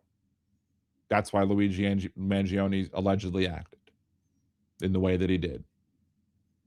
But when enough people get fed up with what's going on, you then have situations like, France bringing out the guillotines in the 1770s, right? They brought out the guillotines. Chop off with his head, right? At some point, enough people are going to be pissed off, and they're not going to see action being done by the politicians who are supposed to protect us. The number one responsibility of people in government should be to protect people and entities from other people and entities, which means they need to be stepping up and requiring corporations like this to stop their bullshit and stop putting profit over the lives of people. If you can't operate in a reasonably safe and responsible way, guess what? You shouldn't be able to do business whatsoever. That's why Blue Bell should be closed right now. That's why they absolutely should have shut down drilling in the Gulf until they could show that they had a safety plan that was not going to kill the wildlife, that was not going to kill the fishermen's industry, that was not going to kill the seafood industry, that was not going to kill 11 people and harm 17 more. And when enough people feel like they've had enough and they feel that they are not getting what they need to get from government, that's when the guillotines start coming out. That's when people start taking the law into their own hands because they've lost all respect for the law to begin with. And while I'm not going to sit here and advocate for it, I'm not going to begrudge the people who do. Because your government is failing you. Corporate leadership is failing us. As I've said before on the show, and I'll say it again, there is absolutely no ethical consumption under capitalism. And we happen to live in a society with capitalism, so I'm not going to hate the player. I'm going to hate the game. But how much do people have to go through? How much shit do people have to deal with before they start saying enough is enough and start rising up against the oppressors? When's enough enough? Maybe it's good that some people should be scared. Maybe it's good that the threat of what might happen could exist out there. So they need to act right. Because clearly they won't do it because it's the right thing to do. Because the right thing to do in the eyes of a CEO, the right thing to do in the eyes of, an oil executive, the right thing to do in the eyes of a healthcare executive is to maximize profits, not to maximize lives saved. So I don't want to hear any bullshit about me sitting there saying free Luigi. I don't want to hear it. Because y'all should be more upset over the deaths that take place. And again, y'all, to the people in general, not y'all, the audience of Liberal Dan Radio Talk from Left That's Right. I know y'all are awesome. But how much is it going to take? What is it going to take for people to say, okay, if the murder of one healthcare CEO is bad, why are you not as outraged for each and every person who died because of that healthcare CEO's decision?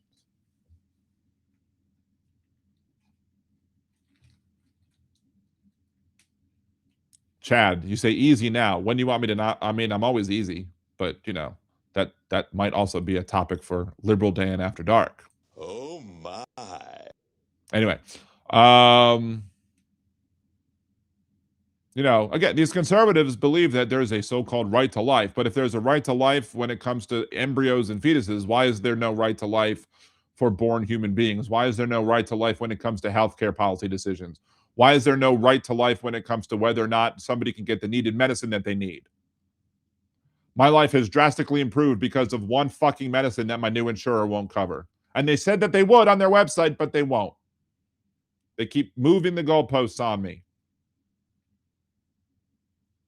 And then the supposed friend of mine, and I was already planning on discussing this before I had the falling out with a friend of mine today. Supposed friend of mine was like, hey, I have some extra Wegovy pens if you want them. And then went on and dangled them over my head as she decided to berate me and tell me how much of a shitty human being I was. I said, you know what, go fuck yourself. And she's like, okay, I guess you don't need my pens. I'm like, I guess not. And you're a shitty human being for dangling those pens over my head when you know that I'm desperate to get the care and to get the help that I need. You're going to dangle it over my head? I was like, I should have never allowed you back in my life in the first place.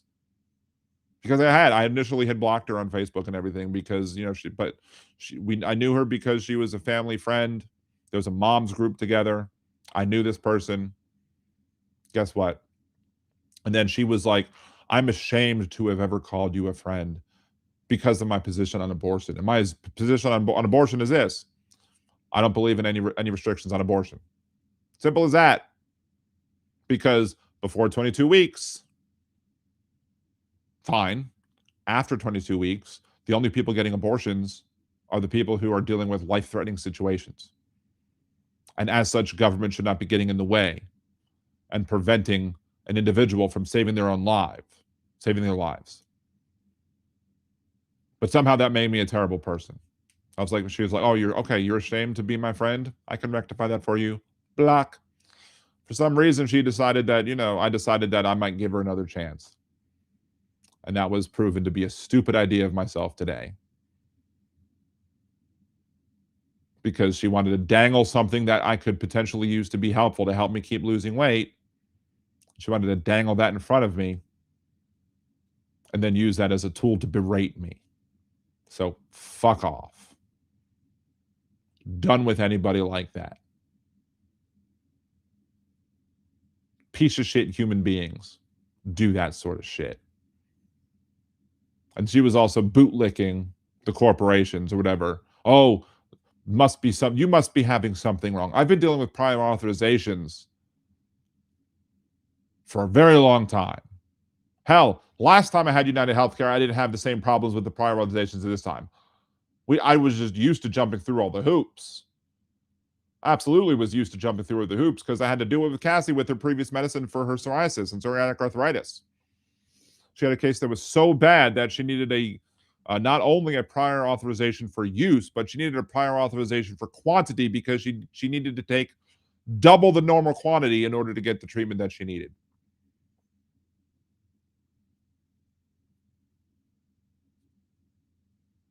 But I know nothing about it, I guess. I'm just a piece of shit, right? Who says free Luigi? Because I understand the fact that, desperate people are going to do desperate things. And when you have these corporations making decisions that make these people desperate, that's when people do these things that people are now being critical of. But again, the most important point here is not that I'm sitting here saying, yes, go out and murder, because I'm not. I'm saying, why are you, as somebody who doesn't like the Free Luigi hashtag or whatever, why, if anybody doesn't like the Free Luigi, why are you not as upset or more upset at the people who these healthcare CEOs kill, who these other corporate CEOs kill, as it pertains to energy, as it pertains to automobiles, as we went over the entirety in today's show.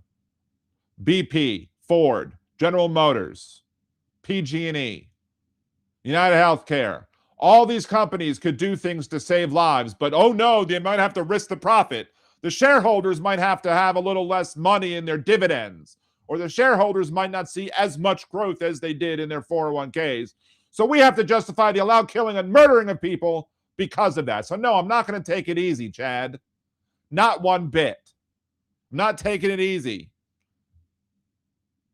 Go confront the CEOs. Go confront the other people and tell them how they're acting shitty. Tell them that they should be held responsible for the deaths of the people, the deaths that they're causing with their pens or their computer keystrokes. I'd love to be able to defend people with those same computer keystrokes, with the same pens. But we have a Congress right now that won't do shit. We have a president who brags about reducing, any sort of regulation because they view all regulation as bad, which is only going to cause more people to die because of fucking greedy corporate policies. And the only reason I don't have the fat man rant behind me right now is because I don't have a fucking computer that can do it, because it's all on my old computer. That's still fucking broken.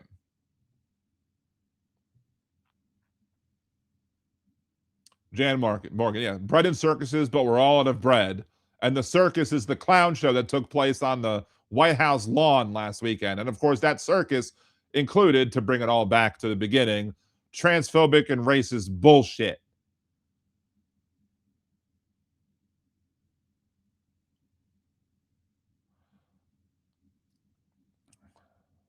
See, Jan Morgan, Peter Thiel is the effing freak vying for a totalitarian hellscape, such that George Orwell could not even imagine. I want to use technology to abolish democracy because the interest of the majority, or the interest of the corporate oligarchs or whatever, is more like it, right?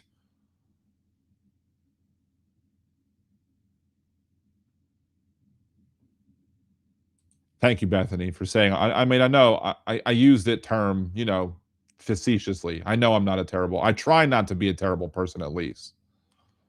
But to the eyes of the deplorables who want to, criticize Luigi for one death, but will keep bootlicking the corporations and deep throating the boot at that to justify their behavior. Oh, it's just profits. Yeah. If you put profit over people, if you put profit over the lives of people, then your moral code is extremely and severely fucked up. And I know 250 kilo ohm that the right to life is not about pro-life, it's about control, but we're exposing the hypocrisy of the conservative movement here on Liberal Dan Radio, Talk from the Left, That's Right, and we'll absolutely point out the ridiculousness. Chad, we all agree insurance needs to be fixed, but wrong doesn't justify wrong. But be critical of the wrongs. That's the problem. Y'all are not being as loudly critical of the wrongs of the deaths. You're not putting the deaths of the people that are caused by these corporate policies on the heads of these corporations.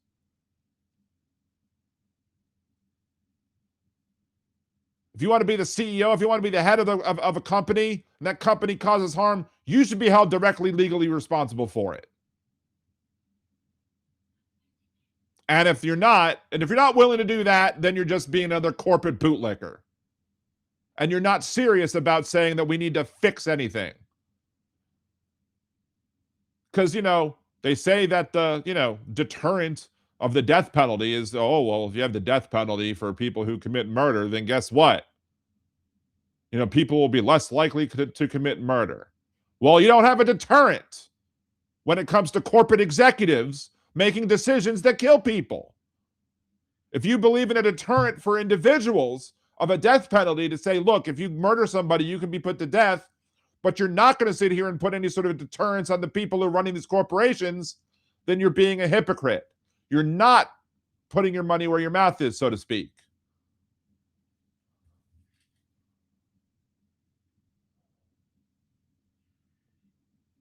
Exactly, a trust certificate game. If you're unborn, you're safe. If you're born, you're fucked. From George Carlin.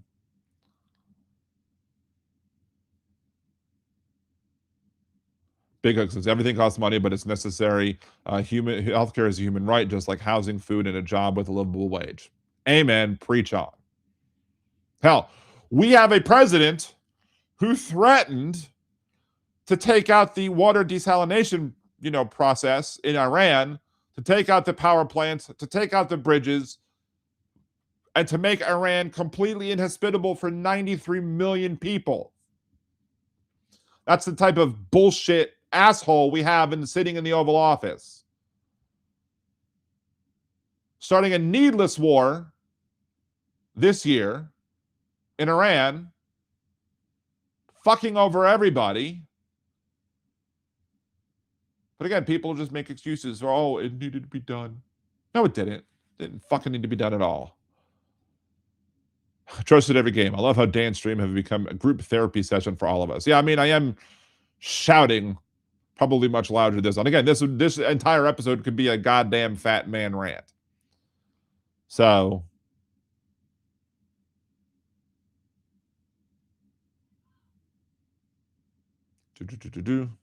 a trusted every game. Other than that, I have no opinion. Exactly. Bethany, I hate prior auths. I used to work in a doctor's office. I used to have to call insurance companies for prior auths for patient meds. Drove me nuts. And I'm half tempted to also contact the head of or whoever is responsible for the doctor's office, for overseeing the doctor's office, to see what responsibility that doctor's office or LCMC itself might have in the whole process of fucking up my prior authorizations. But at the end of the day, it's United Healthcare that keeps moving the goalposts as it pertains to what I need to get my needed procedure, my needed medicine. And then, of course, there's my wife, who hasn't been to physical or occupational therapy since she's been out of the goddamn hospital because they won't fucking cover the outpatient rehab place, even though the inpatient rehab place is covered. She would have been getting rehab if they wouldn't have let her out of the hospital. But because they let her out of the hospital, she now can't get the rehab because most of the places that are close by are only PT and not OT, except for the one that's at an old folks home. So it's not for her. She's not an old folks. It's not the place to go. And then I think I checked maybe one or two other places and they weren't accepting any new patients. But yet United Healthcare is also dragging their feet on that too. Now, fortunately, she's doing much better. I guess maybe she remembers some of the stuff that she's dealt with in physical therapy previously to know how to handle these things. Like she walked upstairs by herself today to come take a shower, and I was very proud of her for doing that.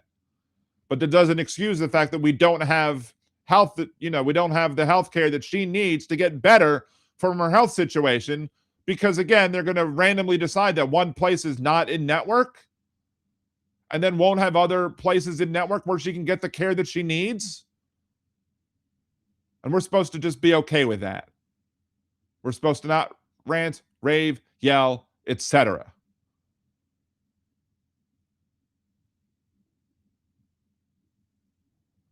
$250 kilo update to not so fat man rant. Well, not according to the people who respond on my videos who are still like, you should eat a bunch of donuts. Why don't you just eat donuts or something? Or maybe stop eating donuts. I'm like, fuck you. I've lost 163 pounds. Kiss my fucking ass. That's what I say to those motherfuckers. So Charles says, oh, I have more opinions. Fuck prior auths and fuck going through the treatment of insurance company. It said it would cover. Only say, nope, it's out of network. Sorry, after you finished it.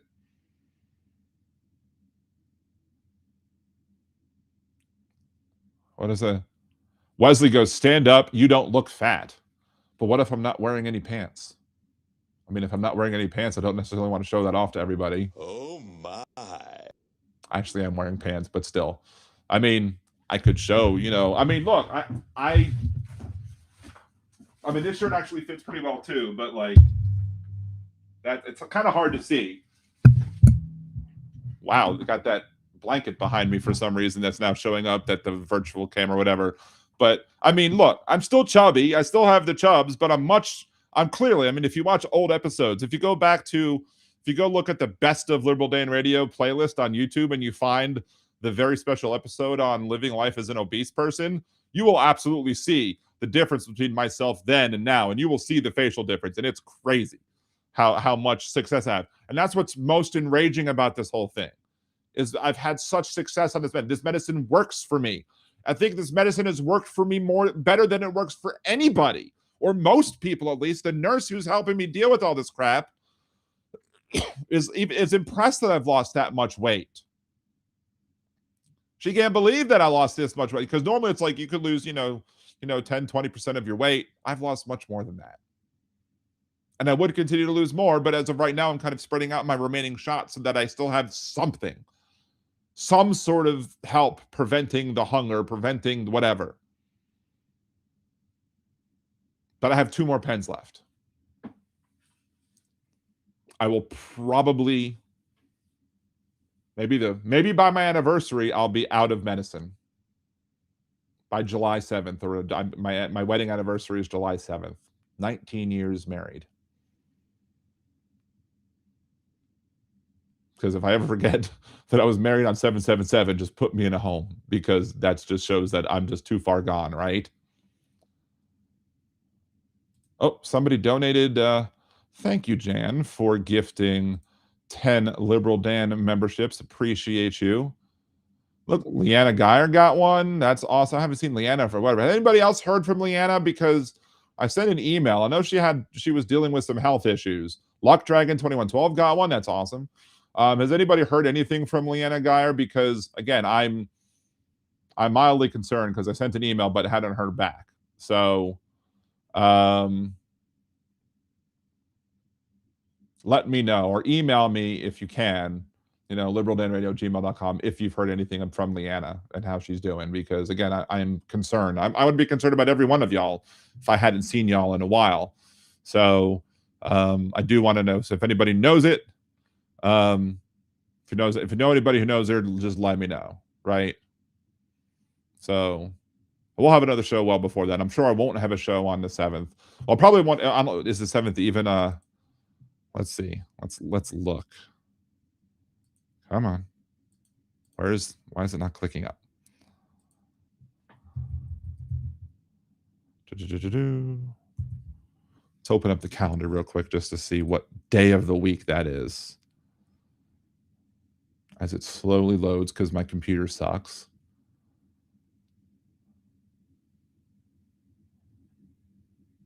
Oh, it's just fucking. Oh, now it finally opened when I closed it. Jesus.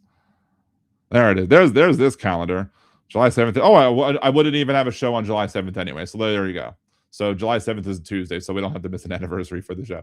And I would have been gone a whole week probably for my anniversary because of a cruise, because we were going to try and take a cruise this summer to celebrate both of our 50th birthdays this year. But still, my old employer messed up with that as well. And we have to see when that money's going to come in. It's probably not going to be any time in the near future. So, a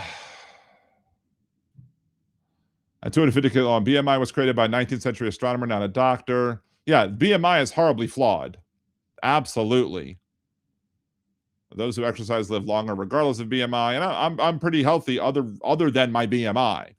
So BMI is not necessarily an issue. And Mark McGuire, when he was back playing baseball and had arms the size of my legs, like thickness wise or whatever, like jacked, all muscular or whatever, he had a high BMI and he clearly wasn't fat, right? So, hey Bob, good to see you. Thank you for joining. Anyway.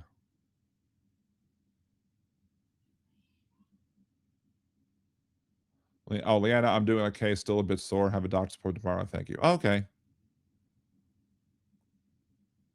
Oh, she's here now. Okay. I just didn't realize that was you. Okay. Well, there you go.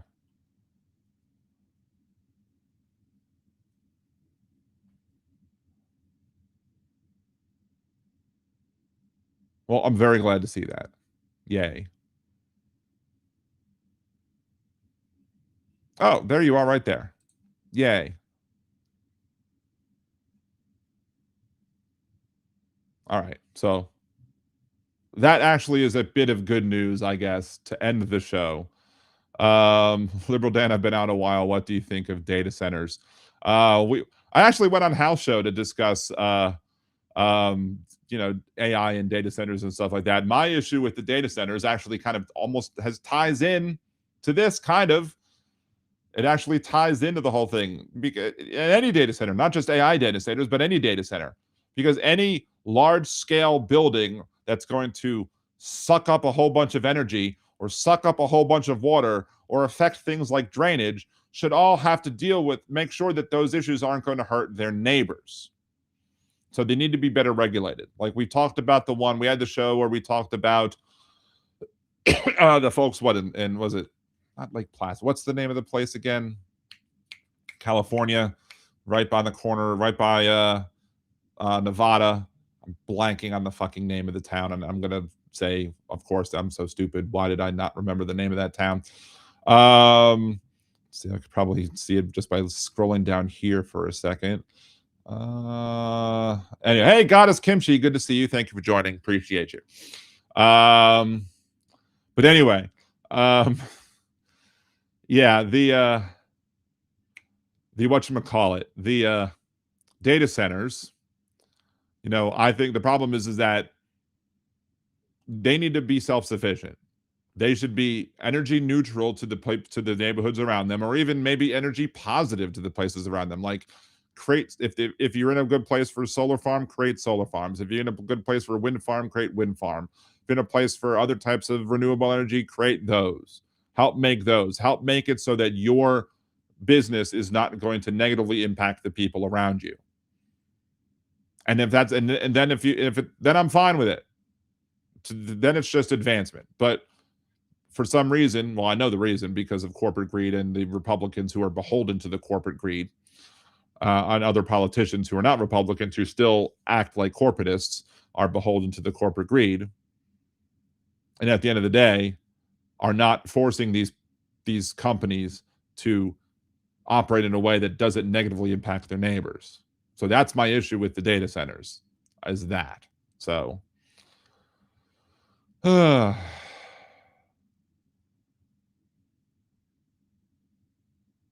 see.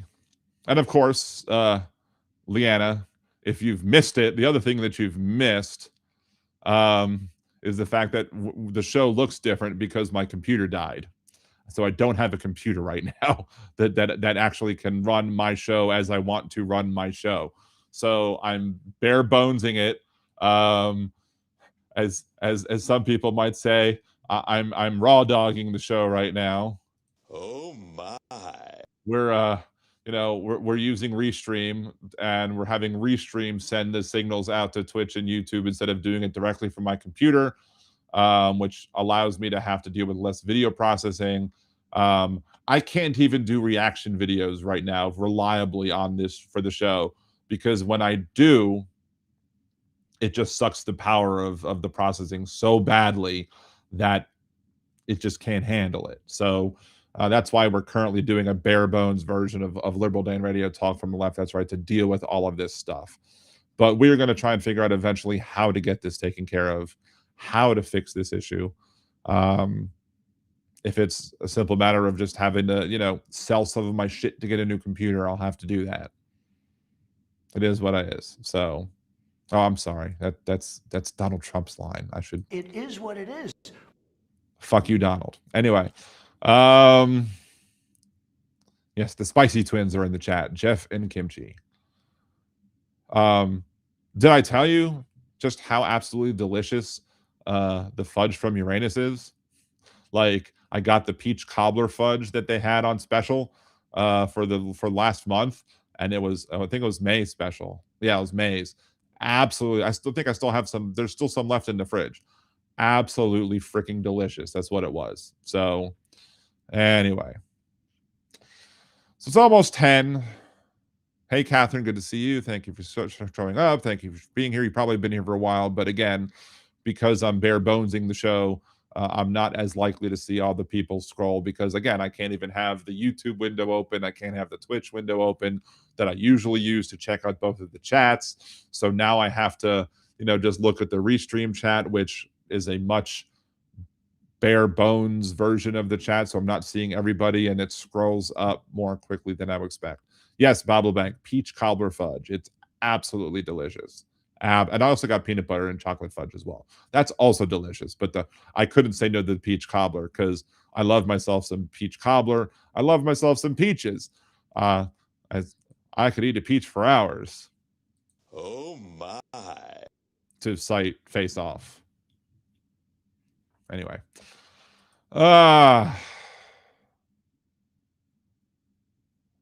Anywho. Yeah, F you, Donald. We say it a lot around the house. Absolutely. We are a fuck you, Donald Trump house. While Trump was in France, he basically said he made a better deal than Obama did. Again, we don't even know what the deal is because it's not finalized, but I guarantee you it's not a better deal than Obama because it's going to involve Iran getting a lot more money to help rebuild.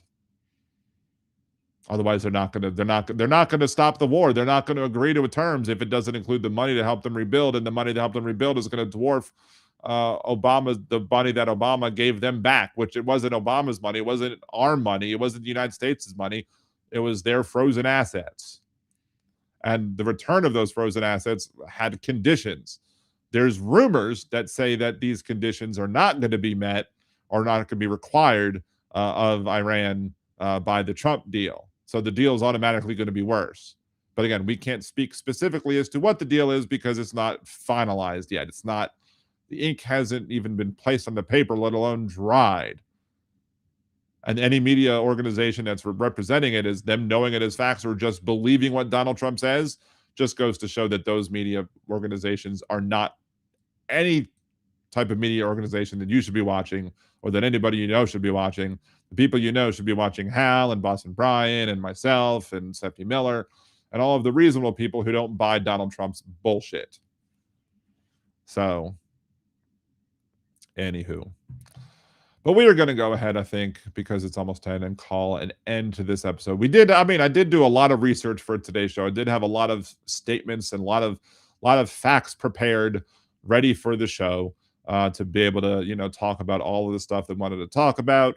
If you've missed any of it, you can always rewind the show and watch those parts or watch it again later or whatever, or there will be clips that'll be coming out. I think I need to think for some of these larger clips, I need to actually go ahead and go into YouTube and make a copy of it and just do it via YouTube. And that way it'll be easier to deal with that because I'm not using OBS, I can't record what we're doing. So I can't record longer bits because again, my computer sucks. So thank you, Kimchi. I appreciate that you're calling my rants beautiful. If my rants would be a quarter as beautiful as you are, then they would be excellent rants, right? Anyway. Right. Anyway, so thank you everyone for showing up today. Thank you again for the gifts. Appreciate you. Good to see you again, Leanna. I'm very glad you are doing you're here. I'm very glad that you're here, at least. I was very worried that you weren't, but I'm glad that you're here. And we will again say this is the end of this week's episode of today's episode of Liberal Dan Radio Talk from the Left. That's right.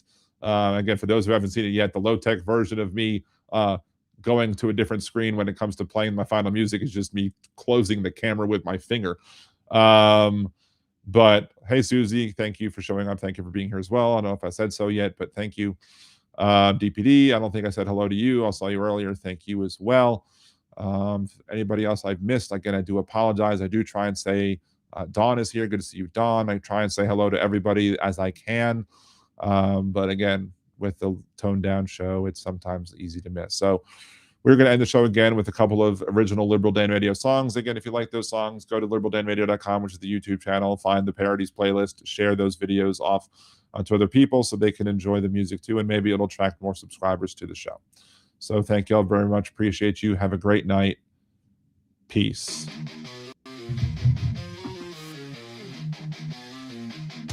They wrote it in the laws, ink still bleeds, treating women like soil, just planting seeds. She's gone, brain dead, not even awake, but the state's got a claim, gonna plant its stake. Say it's God's will, say it's life they protect, but they ain't the ones feeling pain or neglect. From Texas to Georgia, they set the trap, rights roll back while they smile and clap.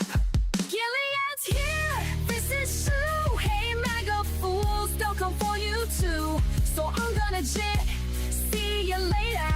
I'm not gonna be a baby incubator.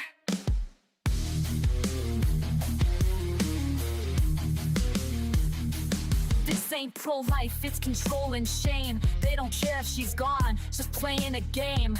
Keep her hooked to machines, cold and still, just a vessel to them, not a human with will. No consent, no voice, no chance to resist. just laws in place, written with a clenched fist. Hospitals scared, judges playing God.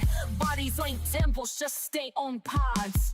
Gilead's here, this is true. Hey, MAGA fools, they'll come for you too. So I'm gonna jet, see you later. I'm not gonna be a baby incubator. Bands in the dark, they don't care who it kills. Stacking courts while they strip out all of your wills. But we'll fight back, march loud, burn bright. Cause this ain't the end, it's the start of the fight. Gilead's here, ain't no grace. And those leopards are coming to eat your face. So I'm gonna jet, see you later. I'm not gonna be a baby incubator. Not gonna be a baby incubator. Not gonna be a baby incubator.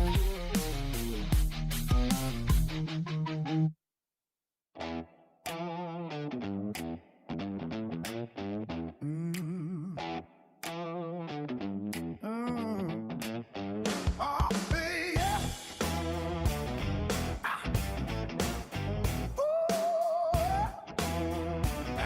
yeah. He said nobody who healthcare could be so complicated. The Obamacare debate was 6 months litigated. Years of med school debt got capitalized. Insurance claim forms so high they nearly capsized. But he wouldn't know the frustration of trying to get prior authorization. Everybody knew, the whole world knew. The doctors, the lawyers, the CBO crew. Oh, 30,000 pages already reviewed. It wasn't a big secret. We knew.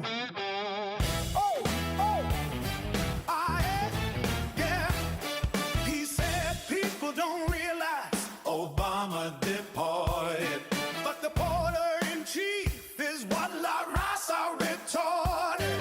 Obama went after the violent folks and felons, drug nabbed the dishwashers and people picking melons. But that was argument shows that he's not very bright. If Obama made some wrongs, two wrongs don't make a right. Everybody knew, the whole world knew. Univision, AP, the fact check crew. Oh, acting all surprised that the sky is blue. It wasn't no secret. We knew. He asked who knew a virus could be so contagious. Virologist blinked at someone so outrageous. He was surprised at how many countries existed. No wonder when the virus spread, he the one who missed it. Spread them out, slit red in every deadly hue. World Health Memo said we already knew. Everybody knew. Oh, the whole world knew. Oh, the lab coats, the leaders, and we were with the flu. Oh, the nations of the world, more than 192. It wasn't a big secret. We knew. You unveiled oxygen like contraband air. Right 6 there. You sat down, claiming to discover chairs.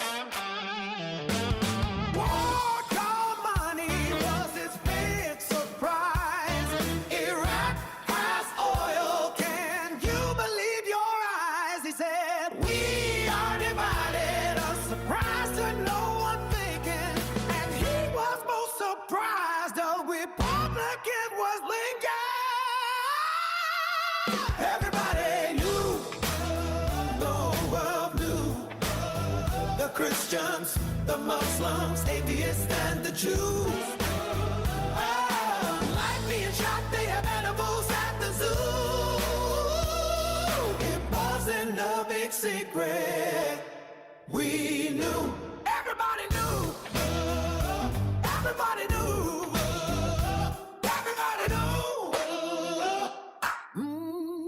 everybody knew.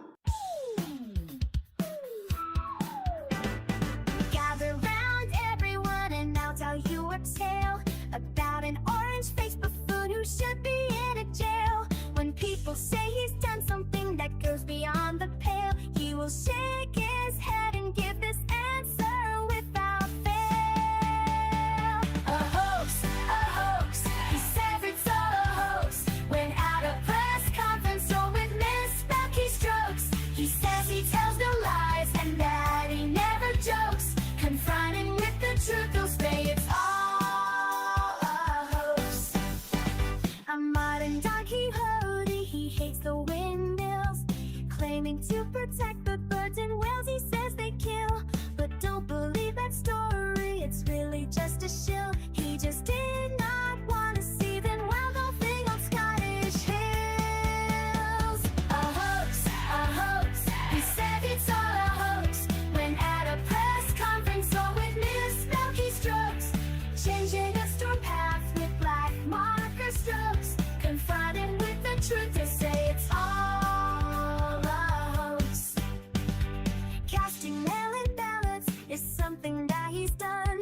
Now he wants to ban them for each and every one. He claims it's for integrity in each election, but he won't believe the results unless it's him that's won.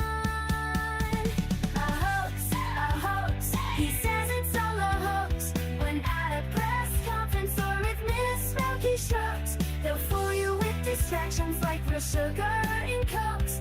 Confronted with the truth, you'll say